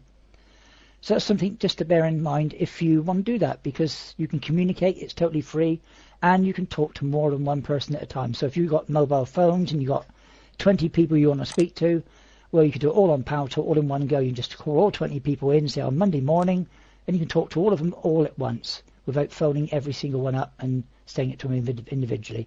Just a bit of food for thought there. Yeah, just a quick question directed to Johnny Leach, if he's still there. Actually, it's two questions. First of all, Johnny, have you read the article that I published the other day regarding what Nick Griffin is up to regarding, what I think is his general intentions regarding the party? I think I have read it, Paul, and I think I know what you're going to say, but go on. Yeah, it's just a general question. Let's just, in a hypothetical sense, let's just say that the leadership challenge is launched this year. Let's just say that you win the leadership challenge. It all goes successfully. Nick Griffin is deposed. A new leader comes along and takes over. The party starts to be rebuilt, and then Nick Griffin simply slaps a court. I don't know how it actually works, but he basically claims through the court for all the debts that he incurred while he discharged his duties as leader of the party. So basically, if you win the leadership election, you're left with 600 grand's worth of debts that you've got to pay, and Nick Griffin has cleverly made sure that you've got to pay. And on top of that, you're left also with a toxic brand that has 30 years of accumulative poison, demonisation and smear and hatchet jobs poured against the British National Party, completely wrecking its public image and reputation. Let's just say you inherit all of that. Would you agree that all you'll be left with is 600 grand's worth of debt and a toxic brand? There's about three questions there, Paul, but first and foremost, if there was £600,000 we had to find to save the BNP, and I believe the BNP is the only vehicle viable at the moment in the nationalist movement, that's equivalent of 600 nationalists pulling up £1,000 each, or 1,200 nationalists pulling up £500 each, isn't it? That's not. I don't think the money comes into it. What comes into it, you're saying it's a toxic brand. I really believe our party with a fresh relaunch, bringing back in people like the calibre of Mike Newland, Jonathan Bowden, there's even talk of Adrian Davis, real top calibre people. We've lost 30,000 members in the BNP in the last 15 years.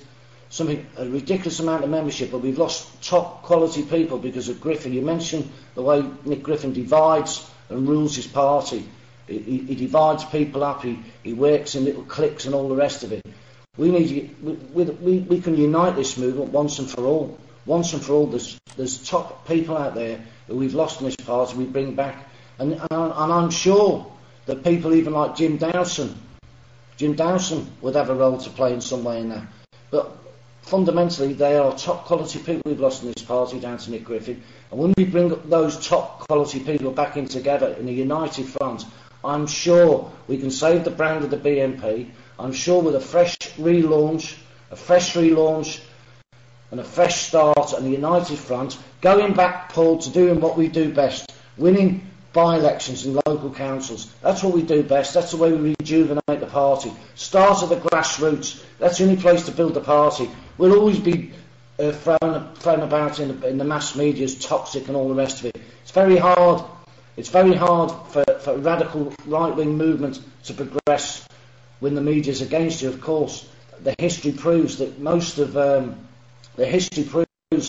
nationalism in the last 100 years has always had to be branded with something either anti-Semitic or racist or whatever from the Mosleyite even before the Second World War. I really believe that we can prove what a genuine patriotic nationalists we are. We prove what the rank and file of our party are like, real good people. The average age of our party is 54. Most of the people in our party, are very mature people, and they're bloody good people. They're the salt of the earth, and they're the people the mass media never see in our party. They try to give us that horrible image of skinheads and all the rest of it. We've just got to prove that we're genuine patriots to win. I'm damn sure that we can save the BNP, and we can save it with real honour. Well, following on from that then, I think we could argue all evening regarding whether the BNP brand is far too toxic to salvage.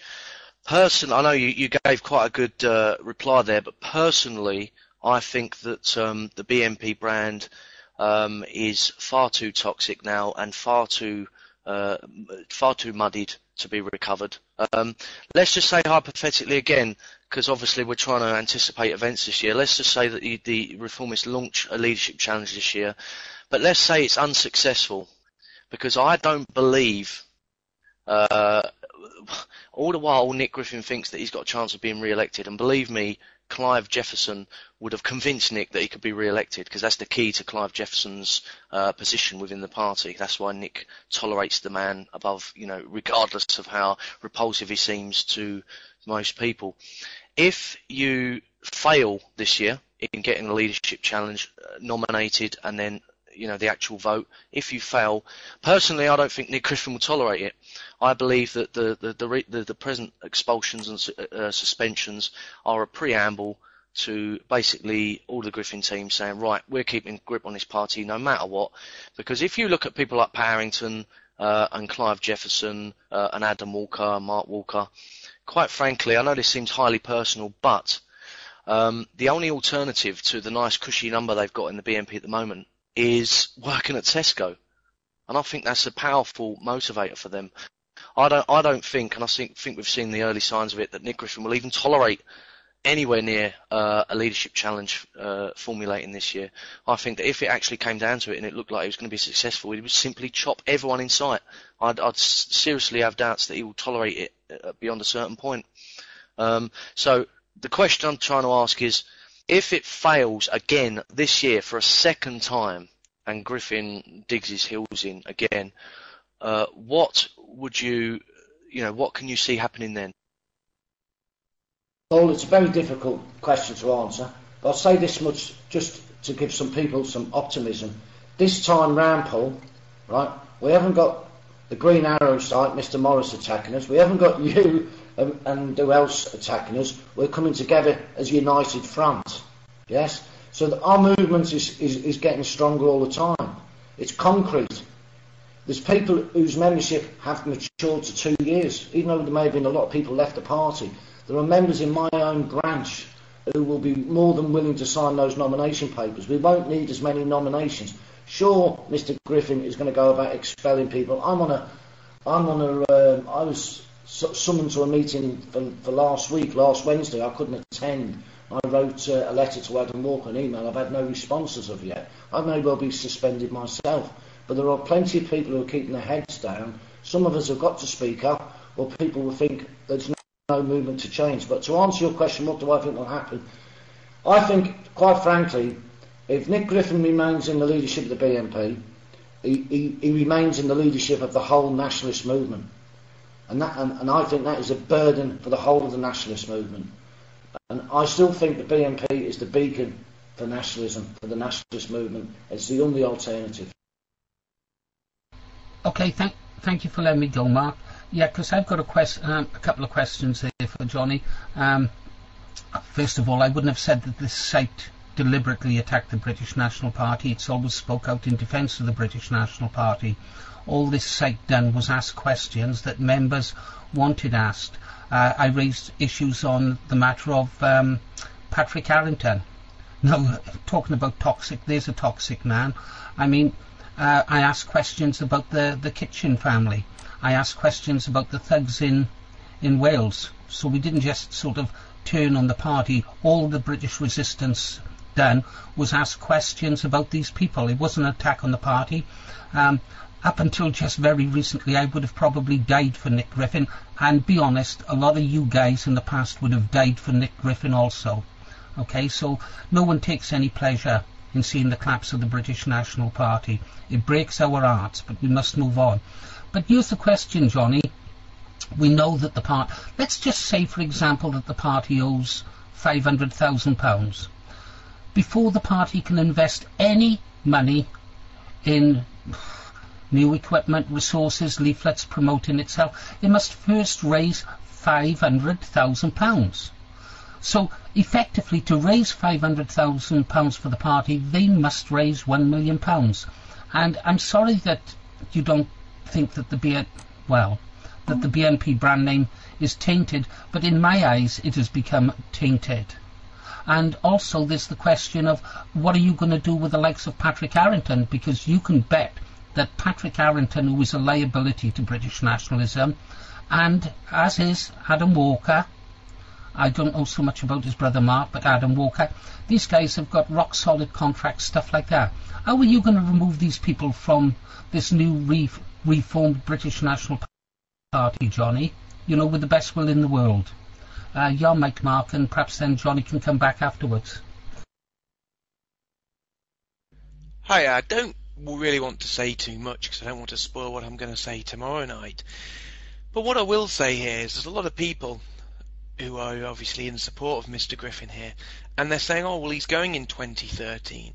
Now, I just want to say to those people, if Mr. Griffin was genuinely thinking of going in 2013, why at the last annual conference last November did he put forward a proposal to ensure a 4-year rule for any leader of the BNP? Because that would take him to 2015. Why would he be proposing something like that? What's more, if Mr. Griffin still cared as much for the party as he claims, with all the internal division and all the things going wrong, he would realise the buck stops with him. Just as in other parties, Gordon Brown saw the buck stop with him. He resigned after his unsuccessful general election at the last general election in 2010. And I believe Mr. Griffin should do the same. And I'd just like to ask anyone, I'm not trying to wind anyone up, I'm just genuinely curious. If Mr. Griffin is going to step down in 2013, why the proposal for a 4-year rule that would take him through to 2015? Thank you. You want me to come in, Mr. Well, quite frankly, Patrick Harrington's a member of a rival political party, and I can't imagine the Labour Party employing someone from the Socialist Revolutionary Party. Well, it probably would, but hypothetically, how can we employ someone from a rival political party in our own party? It doesn't make sense. But I think the first thing we would need to do in our party is to have an EGM. We need a new constitution. We need to change the constitution so the chairman doesn't have all the power in the party. Most of us who were at the EGM on February the 14th last year, let slip through that constitution where Nick Griffin needed 20% of members of over 2 years to sign the nomination papers, and that got slipped through when we voted through to let ethnic minorities into the party. Now, we need to redraft the constitution so it gives us internal democracy in the party. We can't have people being employed by the party who are not for the party. It seems absolutely a joke to me, and I'm sure there's a way around any of these problems we'd have as regards Patrick Harrington. Make no mistake about it, Patrick Harrington is a very, very intelligent man, and no doubt he has his own end game in store for us. And we have to be rid of Patrick Harrington out of this party as soon as possible if our party is going to survive. Okay, someone bounce Mike Perkins from the room, please. Okay, thank you for answering that, Johnny, but you didn't answer my question about the debt. You know, perhaps it would be best to start with a clean new slate, whether that's with someone like the British Freedom Party. Who can tell? I got to be honest, I was really disappointed to see the British Freedom Party fall a bit so quickly, but I put that down to some of the individuals involved, but there you go, perhaps they'll sort themselves out. Yeah, I'd just like to interject at that point. You see, I don't think it would, on two accounts, I don't think it'd be that easy to do what Johnny, Mr. Leach is proposing. First of all, £600,000 is an immense sum. And as soon as a new leader took over the party, the bankruptcy courts, Nick could apply to them and say, look, I incurred these debts while I was leader, the BNP's got to pay them. And quite frankly, we would be saddled with an enormous amount. You see, an enormous amount of debt to pay before you could even get anything started, any resources purchased, any infrastructure put in place. You'd need to be paying off tens of thousands of pounds of debt every month. It's not as easy as it sounds. And on top of that, you know, please, you know, I've got a lot of experience in fundraising over the last 2 years. In the last 2 years, I've tried every trick in the book consistently, and I've raised £500,000 for the party. That would just about cover the debt in 2 years. The fact of the matter is that, you know, it's not going to be that easy. We would literally be the party as it stands at the moment, and probably with you got to accept the reality that if Griffin goes or the party engages in a destructive internecine warfare, you know, spout this summer, a lot of people are going to drop out. It's going to be demoralisation, and a lot of people are going to drop out. You're probably going to be left with 5,000 or 6,000 core members by the end of it, no matter who wins, no matter what happens. With that amount of people, you're not going to be able to raise. You're not going to be able to raise enough money, quite frankly, to clear the debt within anything less than 3 years. It's going to be a titanic struggle getting over these debts. And I must add, the one thing that Nick Griffin fears the most in all of this is nationalists saying, fair enough, you've made the BNP brand toxic, you've saddled it with an inescapable amount of debt, you know, we're going to basically start afresh. If we start saying afresh, I'm just posing this hypothetically, if we start a fresh new movement, a new party, we start from a clean slate, we start with a clean image, and Nick Griffin is then left with minuscule amounts of hangers-on still clinging to the BNP, and he will simply not be able to pay the BNP's debts, or the debts that he is responsible for, with that amount of people. He will be left to pay for them out of his enormous salary that he gets from the EU. He will have to pay for them himself. It won't be the BNP or the BNP members paying for that debt. And secondly, regarding the toxic brand, you see, the BNP has got a new logo at the moment. It's had a rebrand. You could say it could change, you could have a change of leader. I'm sorry, but things like Question Time, for example, is a sort of microcosm of what I'm talking about. Question Time, you think of all the quotes that were dug up from the distant past. You think of all the quotes and the smears and the photographs and all the accumulative poison that the BNP brand has been sallied with over the last 30 years. You're not going to be able to remove that overnight, even with a new leader. It's simply not possible. It will take an extremely long time to pay off the debts. It will take an extremely long time to build up an alternative image. And the fact of the matter is, it's so embedded in people's heads. You know, BNP equals racist, BNP equals Nazi, BNP equals fascist. BNP equals repellent. You know, it's a reality we've got to face up to. I'm not being defeatist or disloyal. That's reality. That is the situation we face. And getting a new leader is not going to make the slightest bit of difference. That BNP acronym, the letters BNP, has got such enormous entrenched connotations within people's minds. I personally believe that the BNP brand is not salvageable, and I believe that it would take 3 years of intense hard work and fundraising by professionals and experienced people to get to basically pay off Nick Griffin's debts, and all of that for what? We're going to cripple the movement and tie all decent nationalists up in a dead end for 3 years while we pay off the debts and try and re-establish our brand. And what if we don't? You know, all these questions abound.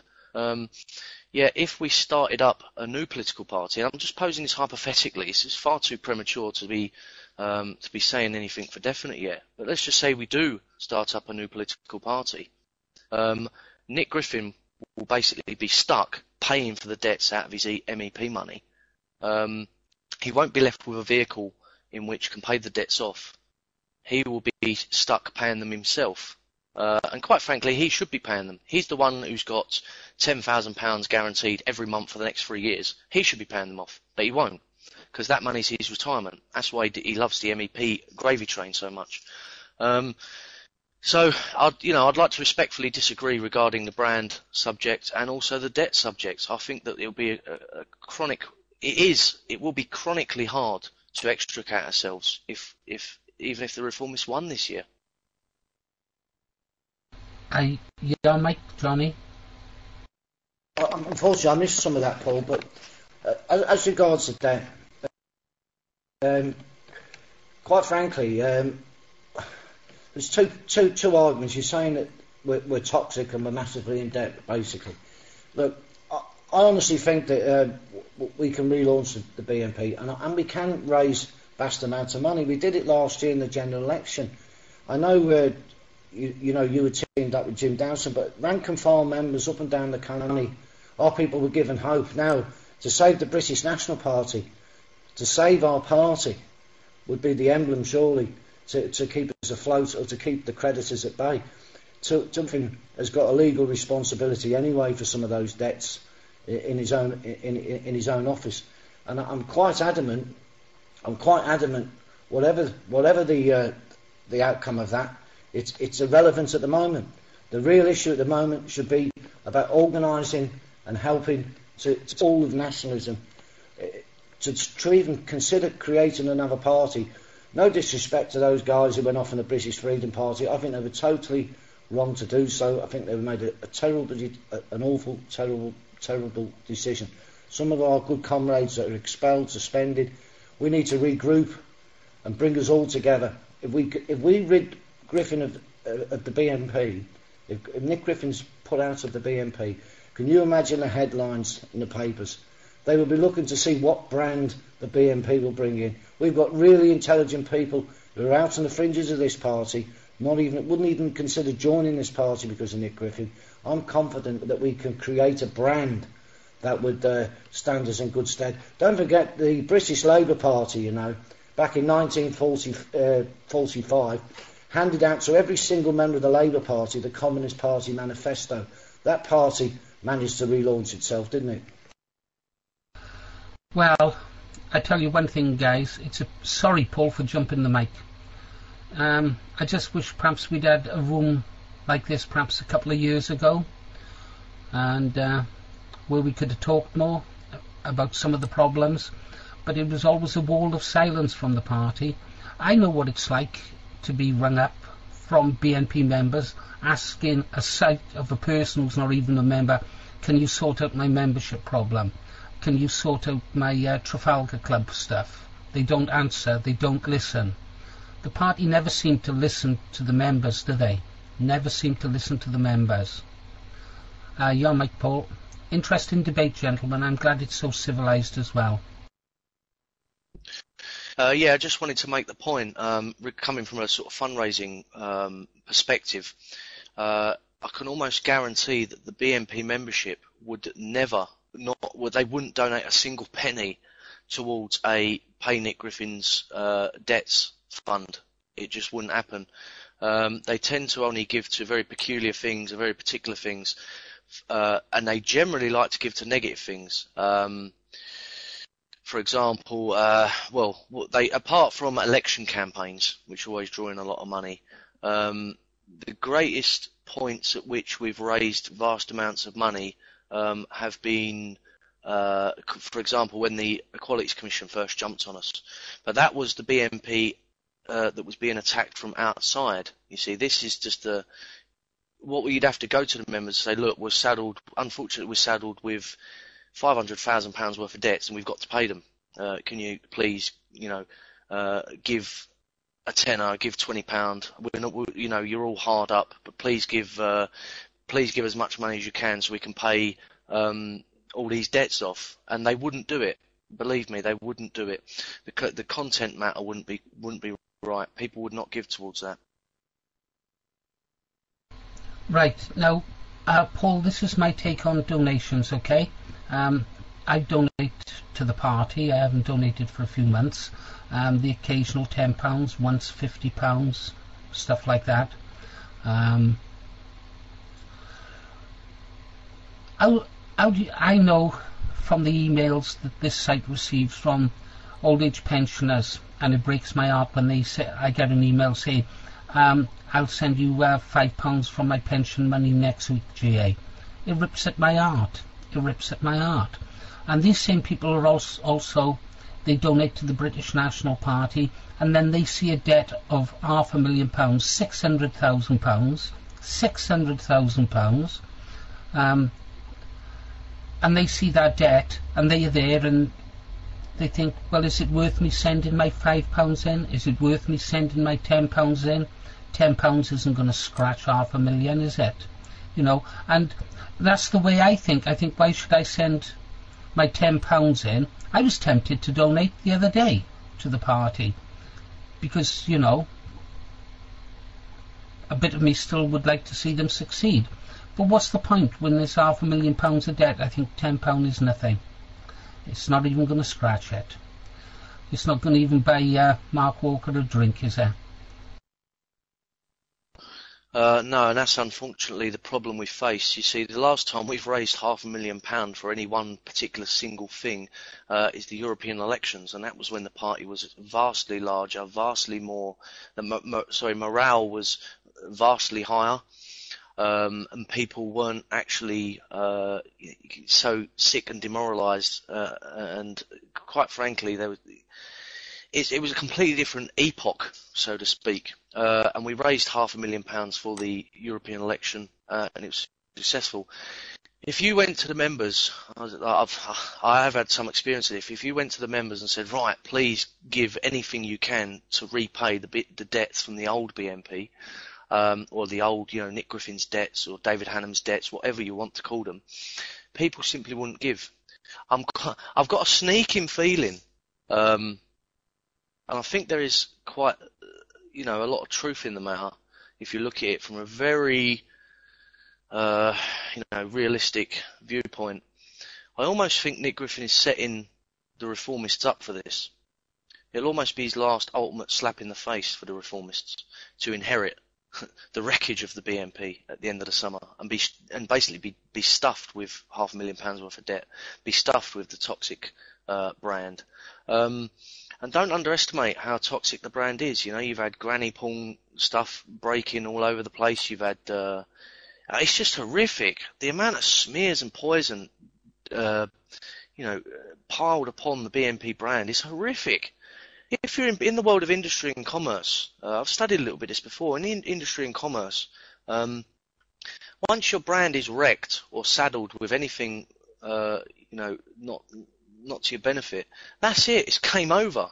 It is game over. Brand and reputation and image is such a delicate thing, and once it's wrecked, it is almost game over. And I think because of a series of bad mistakes in the past, for example, the biggest one I believe is basically Simon Darby's fault.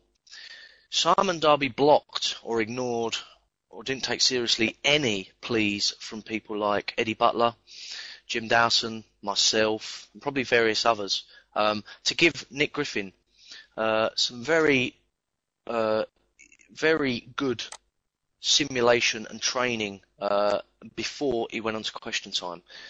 Simon Darby completely ignored all of that. There was, the greatest publicity opportunity in the history of British politics for patriotic or nationalism.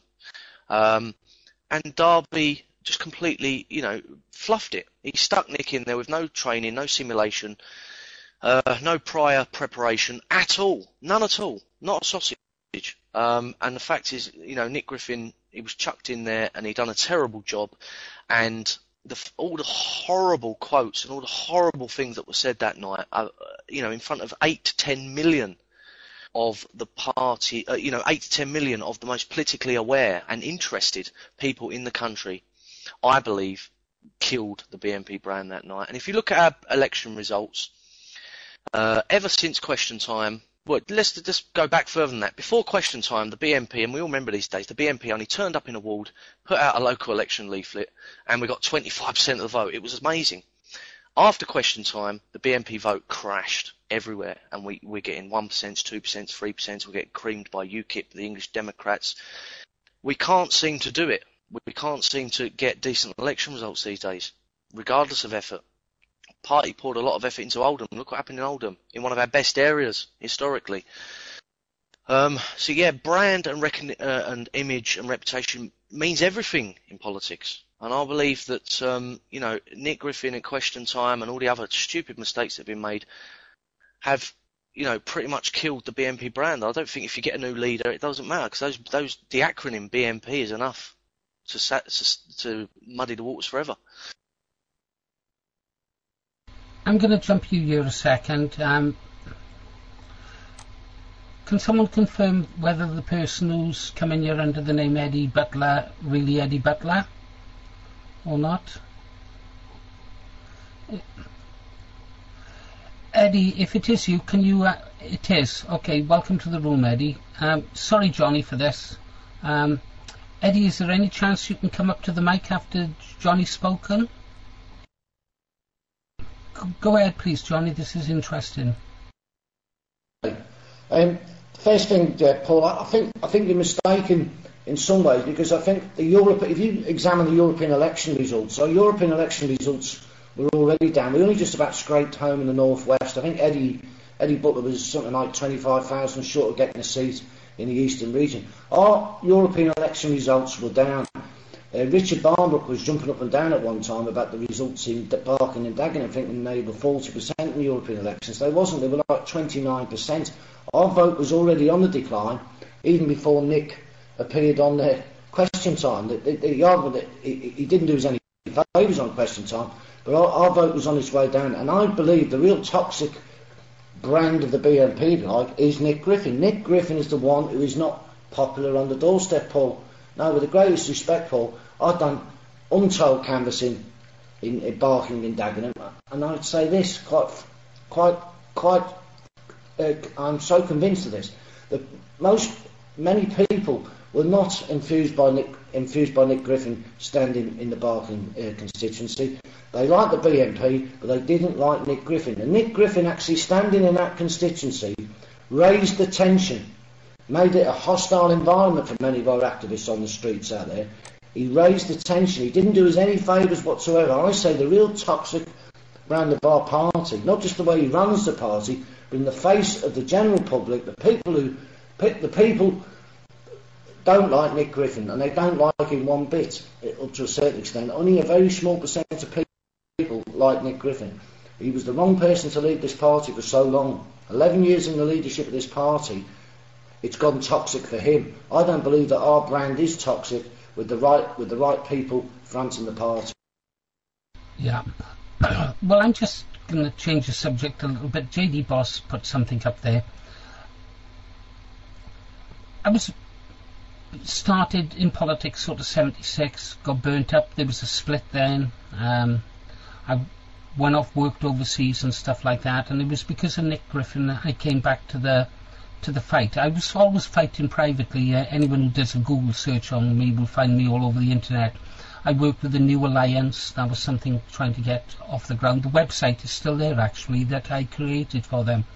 But I came back because of Nick Griffin, because I believed in what Nick Griffin said and the way he spoke. He had the common touch, didn't he? The chairman did. And you thought, this man is like you. I'm just wondering, I can't doubt his patriotism. That man worked so hard, done so much for nationalism, and then to see him destroy himself in the eyes of the nationalist movement at this late stage in the game, I find personally heartbreaking. You know, the greats out there to me are people like, say, John Tyndall and stuff like that. And I could go back to some others before then, but it was a long time ago. And then to see the chairman do this to his reputation at this stage in the game, I find personally heartbreaking. Yeah, Mike Paul. I think the key thing you said there was at the end of his game, and that's the whole point. Nick Griffin he has been a leader for 11 years. He has done great things for nationalism, but times have changed. His own situation has changed, and his own priorities have changed, unfortunately. He knows that as Johnny Leach pointed out, I'm not in the slightest bit in disagreement with what Johnny is saying. Yes, Nick Griffin himself is a toxic brand. You know, Nick Griffin being a toxic brand and the party being a toxic brand is a different debate altogether. Yes, Nick Griffin is a toxic brand. I remember I was in a pub last October in southeast London, and I bumped into the actor from Football Factory. Can't remember what his name was, and I ended up talking to him about the British National Party, and the whole conversation was, you know, you stand for the right things, but, you know, your leader's a bloody idiot. Look at him on Question Time. He had a right fucking idiot of himself. You know, you need a new leader, blah, blah, blah. I know exactly what you're talking about, and I totally 100% agree. Whether getting rid of Nick Griffin and replacing him with someone else is going to be enough to reinvigorate and completely wipe the slate clean regarding our brand is another thing altogether. But put yourself in Nick Griffin's position. He knows he's at the end of his career. He knows his position in the party is almost at an end. He's reluctant to let go of the party just yet because who knows what's going to happen in the court system. A number of things could happen with all these debts and all these court cases. He could be made bankrupt. He could lose his seat.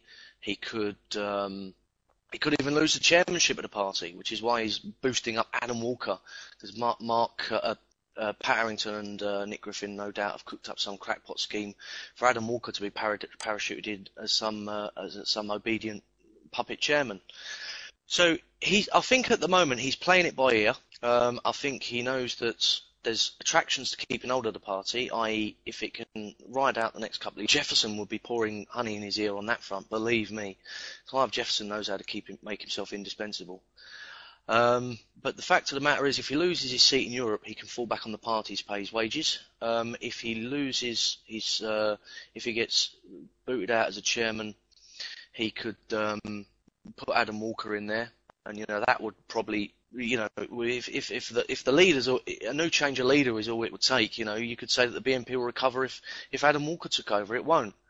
I think he's playing it by ear at the moment. I think he's keeping a strict hold on the party to see what happens in the court system with all the court cases, and he'll play it by ear, twisting and turning and ensuring his own survival, his own income in all different scenarios. I think the analysis from head office was wrong back in National Organisers Conference, I think back in 2010 January up in Hertfordshire. I'm sure there was that, if you like, the presentation was that the street opinion polls were that Nick Griffin was good. And I'd put it to say to Paul, the head office had it completely wrong that Nick Griffin was popular. It wasn't the brand of Nick Griffin. The brand of the BNP is end immigration, end mass immigration. That's British jobs for British workers. That's what turns people onto this party. It's not Nick Griffin anymore. Nick Griffin's had his day, and we have to organise and help bring about a change for our party. You see, it's interesting because I've been criticised for this many times, but unfortunately it's human nature. There is a very, almost the number one golden principle of political marketing, or just generally getting your message across propaganda, whatever you want to call it. It's one simple thing that overrides everything else. People follow people. It's as simple as that. What would the Conservative Party be without David Cameron? You know, what would have Labour Party been without Tony Blair? Unfortunately, you could go back to the 1930s and see how successful it was placing one man or one individual forward as, your brand. Unfortunately, people follow people. That's the way it is. We ignore that at our peril. It's a very, it's wishful thinking, actually, thinking that, just a brand or a logo or a set of principles it is what really matters. Unfortunately, humans don't work like that. And I must admit that it was myself that pretty much introduced Nick Griffin as the front, the brand of the BNP, because it made sense. Nick Griffin ballsed it up with Question Time and various other things, and you see our election results were in decline. It's all gone toxic, it's all gone bad. But unfortunately, in the future, we need to recognise that underlying principle of propaganda or marketing or political communication, whatever you want to call it. People follow people. A leader makes all the difference. You can't be a headless chicken. It doesn't work like public relations. Does not work like. People like to see a leader. They like to see a man they can trust, a man that talks in the, it's all individualized. Unfortunately, that's how human beings work, and we recognise that. We tried putting in place some proper political marketing. Nick Griffin was the leader, and I did do a lot of market research before the general election, and I went out on the streets to Barking and Dagenham and various other places around the country, and two simple questions, if I remember correctly. First one said something along the lines of this. You imagine me pulling up someone off the pavement. I'm going to say something to you right now, and I want you to tell me the very first thing that comes into your head. And then I paused and I said, BNP. Now, I think it was 90 to 95% of all the people I asked said straight away, Nick Griffin. I said BNP, they said Nick Griffin, which was very interesting, because you could see even back then, after the European elections, people identified the BNP with Nick Griffin, and it just proved the point. People follow people. People identify the Conservative Party with David Cameron. They identified New Labour with Tony Blair. They identified the Nazi Party with Hitler, and so on and so forth. That's how human beings work. So on the basis of that, we did put Nick Griffin's face, an image up on the leaflets next to Winston Churchill, who conversely was also, if you ask people to mention one thing that they love about Britain or something that conjures up patriotic feeling, most people would say Winston Churchill. He's consecutively voted the most popular Briton of all time or something. He's got some Briton of all time, best Briton of all time award for about 20 years running. So there was a lot of thought that went into that. The problem is that, with Question Time and and various other things, the Nick Griffin brand has become toxic. So I do agree with Johnny on that front. Okay. Well, I think we start to slow down a little bit now, guys, but I think it was a good evening. Good questions. People have had the opportunity to ask the questions that, they had the chance to ask the questions of Paul. I suppose they could have even asked... No, nobody can ask Mark Collett any questions, because that's for tomorrow night. But, I think it was a success this evening. I'd like to thank you all for coming in. And do try to remember the British Resistance site, if you've got a PayPal account, because... the bills for our server will be coming up soon. Hate to make a shameless plug there. If you don't donate, I'll make Bertie make a video. Yeah, actually, it's funny. That's exactly what I was going to I was just going to give a plug for the British Resistance site, and now you're going to spoil it, of course. So therefore, I will now make another video, which will really jump people off. Anyway, it has been one of the best nights we've had in this room for a long time. And just remember, people, the most we can fit in this room is 250. And as this room starts to grow, which it will, make sure you get your seat early. Even if you just park your name in the room. Just park your name in the room, and you'll always have a seat. If you keep chimping about and not bothering to come in, then of course the room will gradually go down, and then one day when you want to come in and listen, because we have got Mark Collett in tomorrow night to give his point of view, you know, love him or hate him or whatever, you know, he can come in and give his point of view, and hopefully one day we get maybe Eddie Butler give his view. It would be nice to have Nick Griffin in the room. He has been in the room, but he hasn't been back since. It would be nice if he came in the room, or Simon Darby, or anybody you like. Anjum Chowdhury. It'd be nice to hear from Anjum Chowdhury, wouldn't it? That'd be an eventful night, you know. Anjum Chowdhury, he tells you the truth about Islam, and yet he's ridiculed in the media, isn't he? Ridiculed for telling the truth. So anyway, that's something, a bit more food for thought. Oh, I suppose I'll have to make another video again tomorrow. Never mind.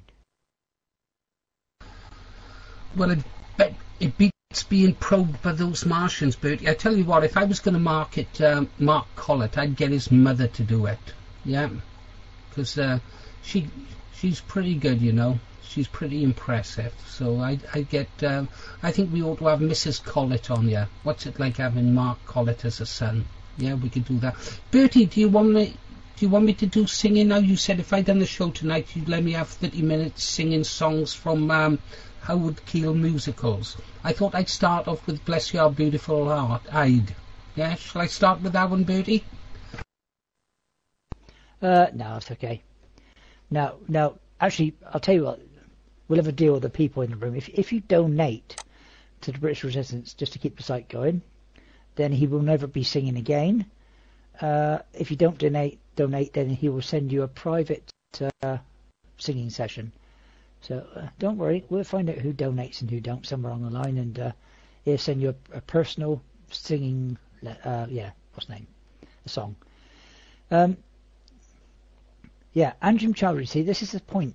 Anjum Chowdhury is actually following Islam as taught by Muhammad, taught by the letter, taught by the way Muhammad taught it, or forced it. And that's one thing that people do miss, is Anjum Chowdhury is quite happy to tell you the truth about Islam. Now, of course, as you know, Islam has many different ways that it does approach things. It's very good, actually. It's far better than nationalism. As in nationalism, you can have lots of different ways of going about the same thing. You all have your own ideas, and you got freedom of speaking out and all the rest of it. Whereas Islam, you don't get that privilege, and that's why it is more powerful, probably. That's why it's important that anybody who doesn't know what Islam is to find out first, before ever sticking up for it. Okay, I'm not going to sing now. The room is open and the mic is free. Is Jim Dawson still in the room? No, he said he had to go. So he said, good night, thank you for a very good night. He said Bertie Burt is the greatest person alive. He said, of course, GA is complete and absolute drivel, blah, blah, blah. But anyway, he said good night to me. He didn't say good night to you. He wasn't really interested in you one single bit. Anyway, here we go. No, he left a bit earlier. Yeah, he had to chimp off. Well, he's going to miss me singing now, isn't he? Say wonderful things to Bert. He thinks he's wonderful too. Now, if you donate to the BNP, to the British Resistance, I'll send you a tape of me singing. No. It doesn't work that way. It doesn't work. You're not getting the point, are you? Now, most people send a donation or pay for a song to be sung to them. Now, what you need to do is the other way around for you, is people donate to you and you say to them, I will not send you any music or any songs. But if you don't donate, you'll get a free song. You're not doing this, not thinking about it logically, are you? You've got to think about these things. It works the other way around for you. Lady Beryl, as you can tell, I took singing lessons and it was good use of her money. Well, Bertie, bit disappointed in you. You didn't ban me tonight. You didn't red dot me. I didn't get thrown out. Yeah, but there's always a first time. And I was just waiting for that moment. I was just waiting. And I thought, well, he's going to be whinging. I haven't red dotted him, booted him or bounced him and that. You've done very well tonight, GA. I'm very proud of you.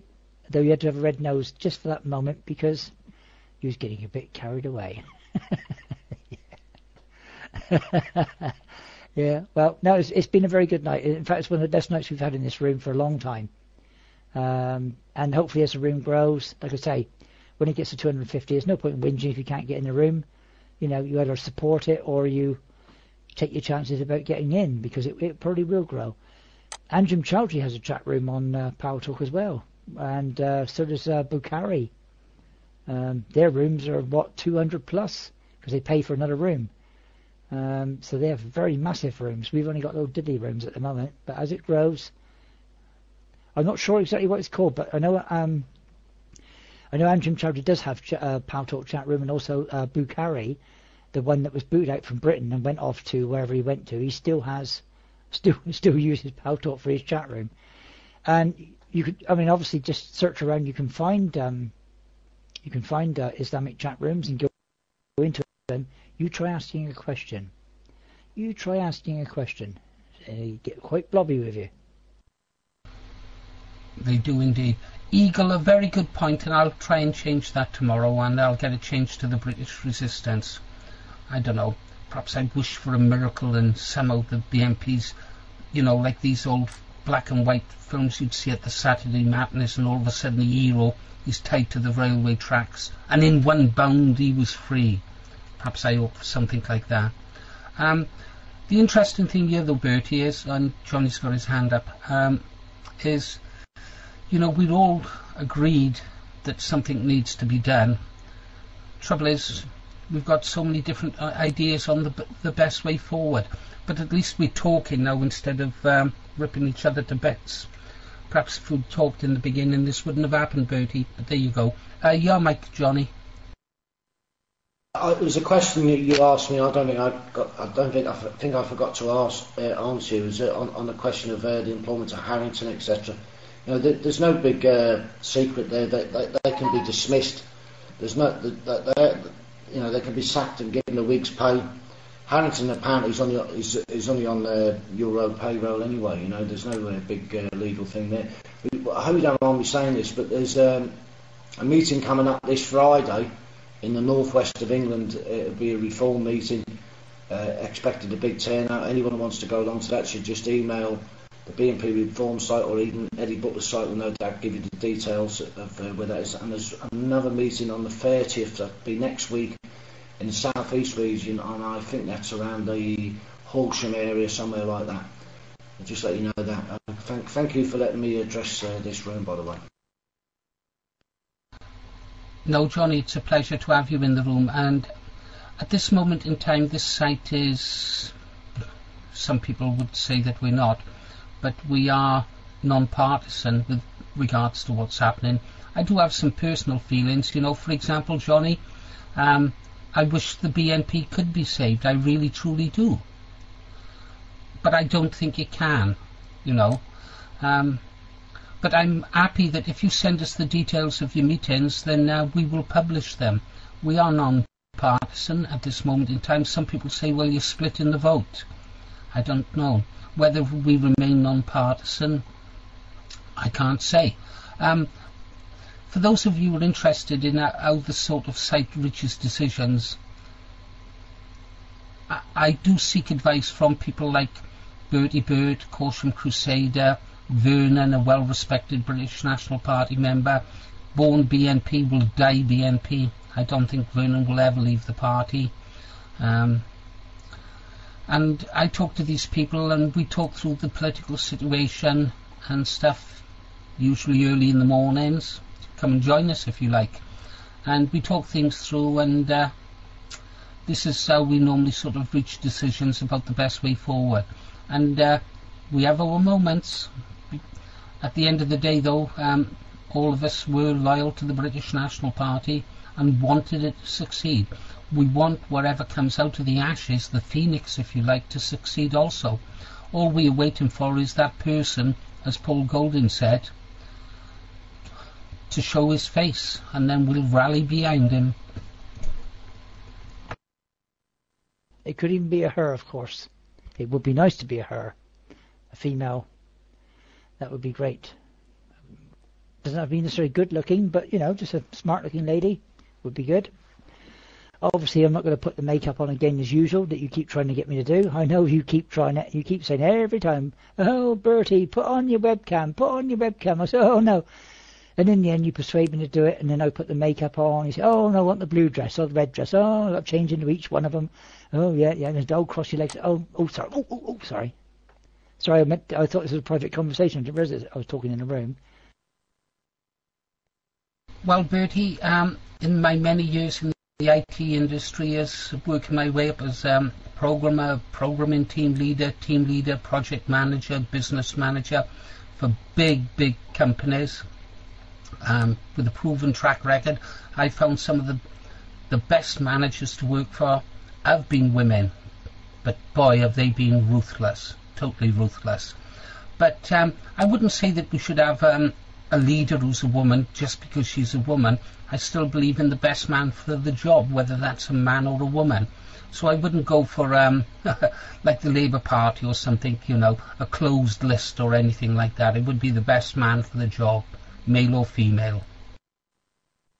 Yeah, I agree. I'm just merely saying that a woman, in some respects, it would be nice to have a female. Leading wherever we lead. It would be nice to, for females, more females to come in, like this room. If you look at this room, I know, like on the whole, I don't think many women are exactly interested in politics in the proportion to men and female ladies, men and ladies. And that's one of the problems, of course, when you got like quotas and stuff like that. Of course, is that they want to expect, that it's 50-50. Of course, it's about 51, 49. I think it's females, 51%, isn't it? 49 males, the population. And, I don't think that ladies in particular are interested in politics, or less interested in politics than men. And that's why I was saying that it would be nice to have a female, like the French National have, but I wouldn't promote a female over a male because it's female, or she's female, you know what I mean. What I'm trying to say here is nice when you've got a lady that looks smart, nice, tidy. They just have that little bit of je ne sais quoi. That's a bit that men don't really have, I think they just look tidier, don't they? I think. Yeah, I think you're Anjan, you're quite right there. I'm going to now fill the hole back in. I'm going to sit down underneath it and just fill it in. I'm going to have a little pipe so I can breathe a bit of air as well.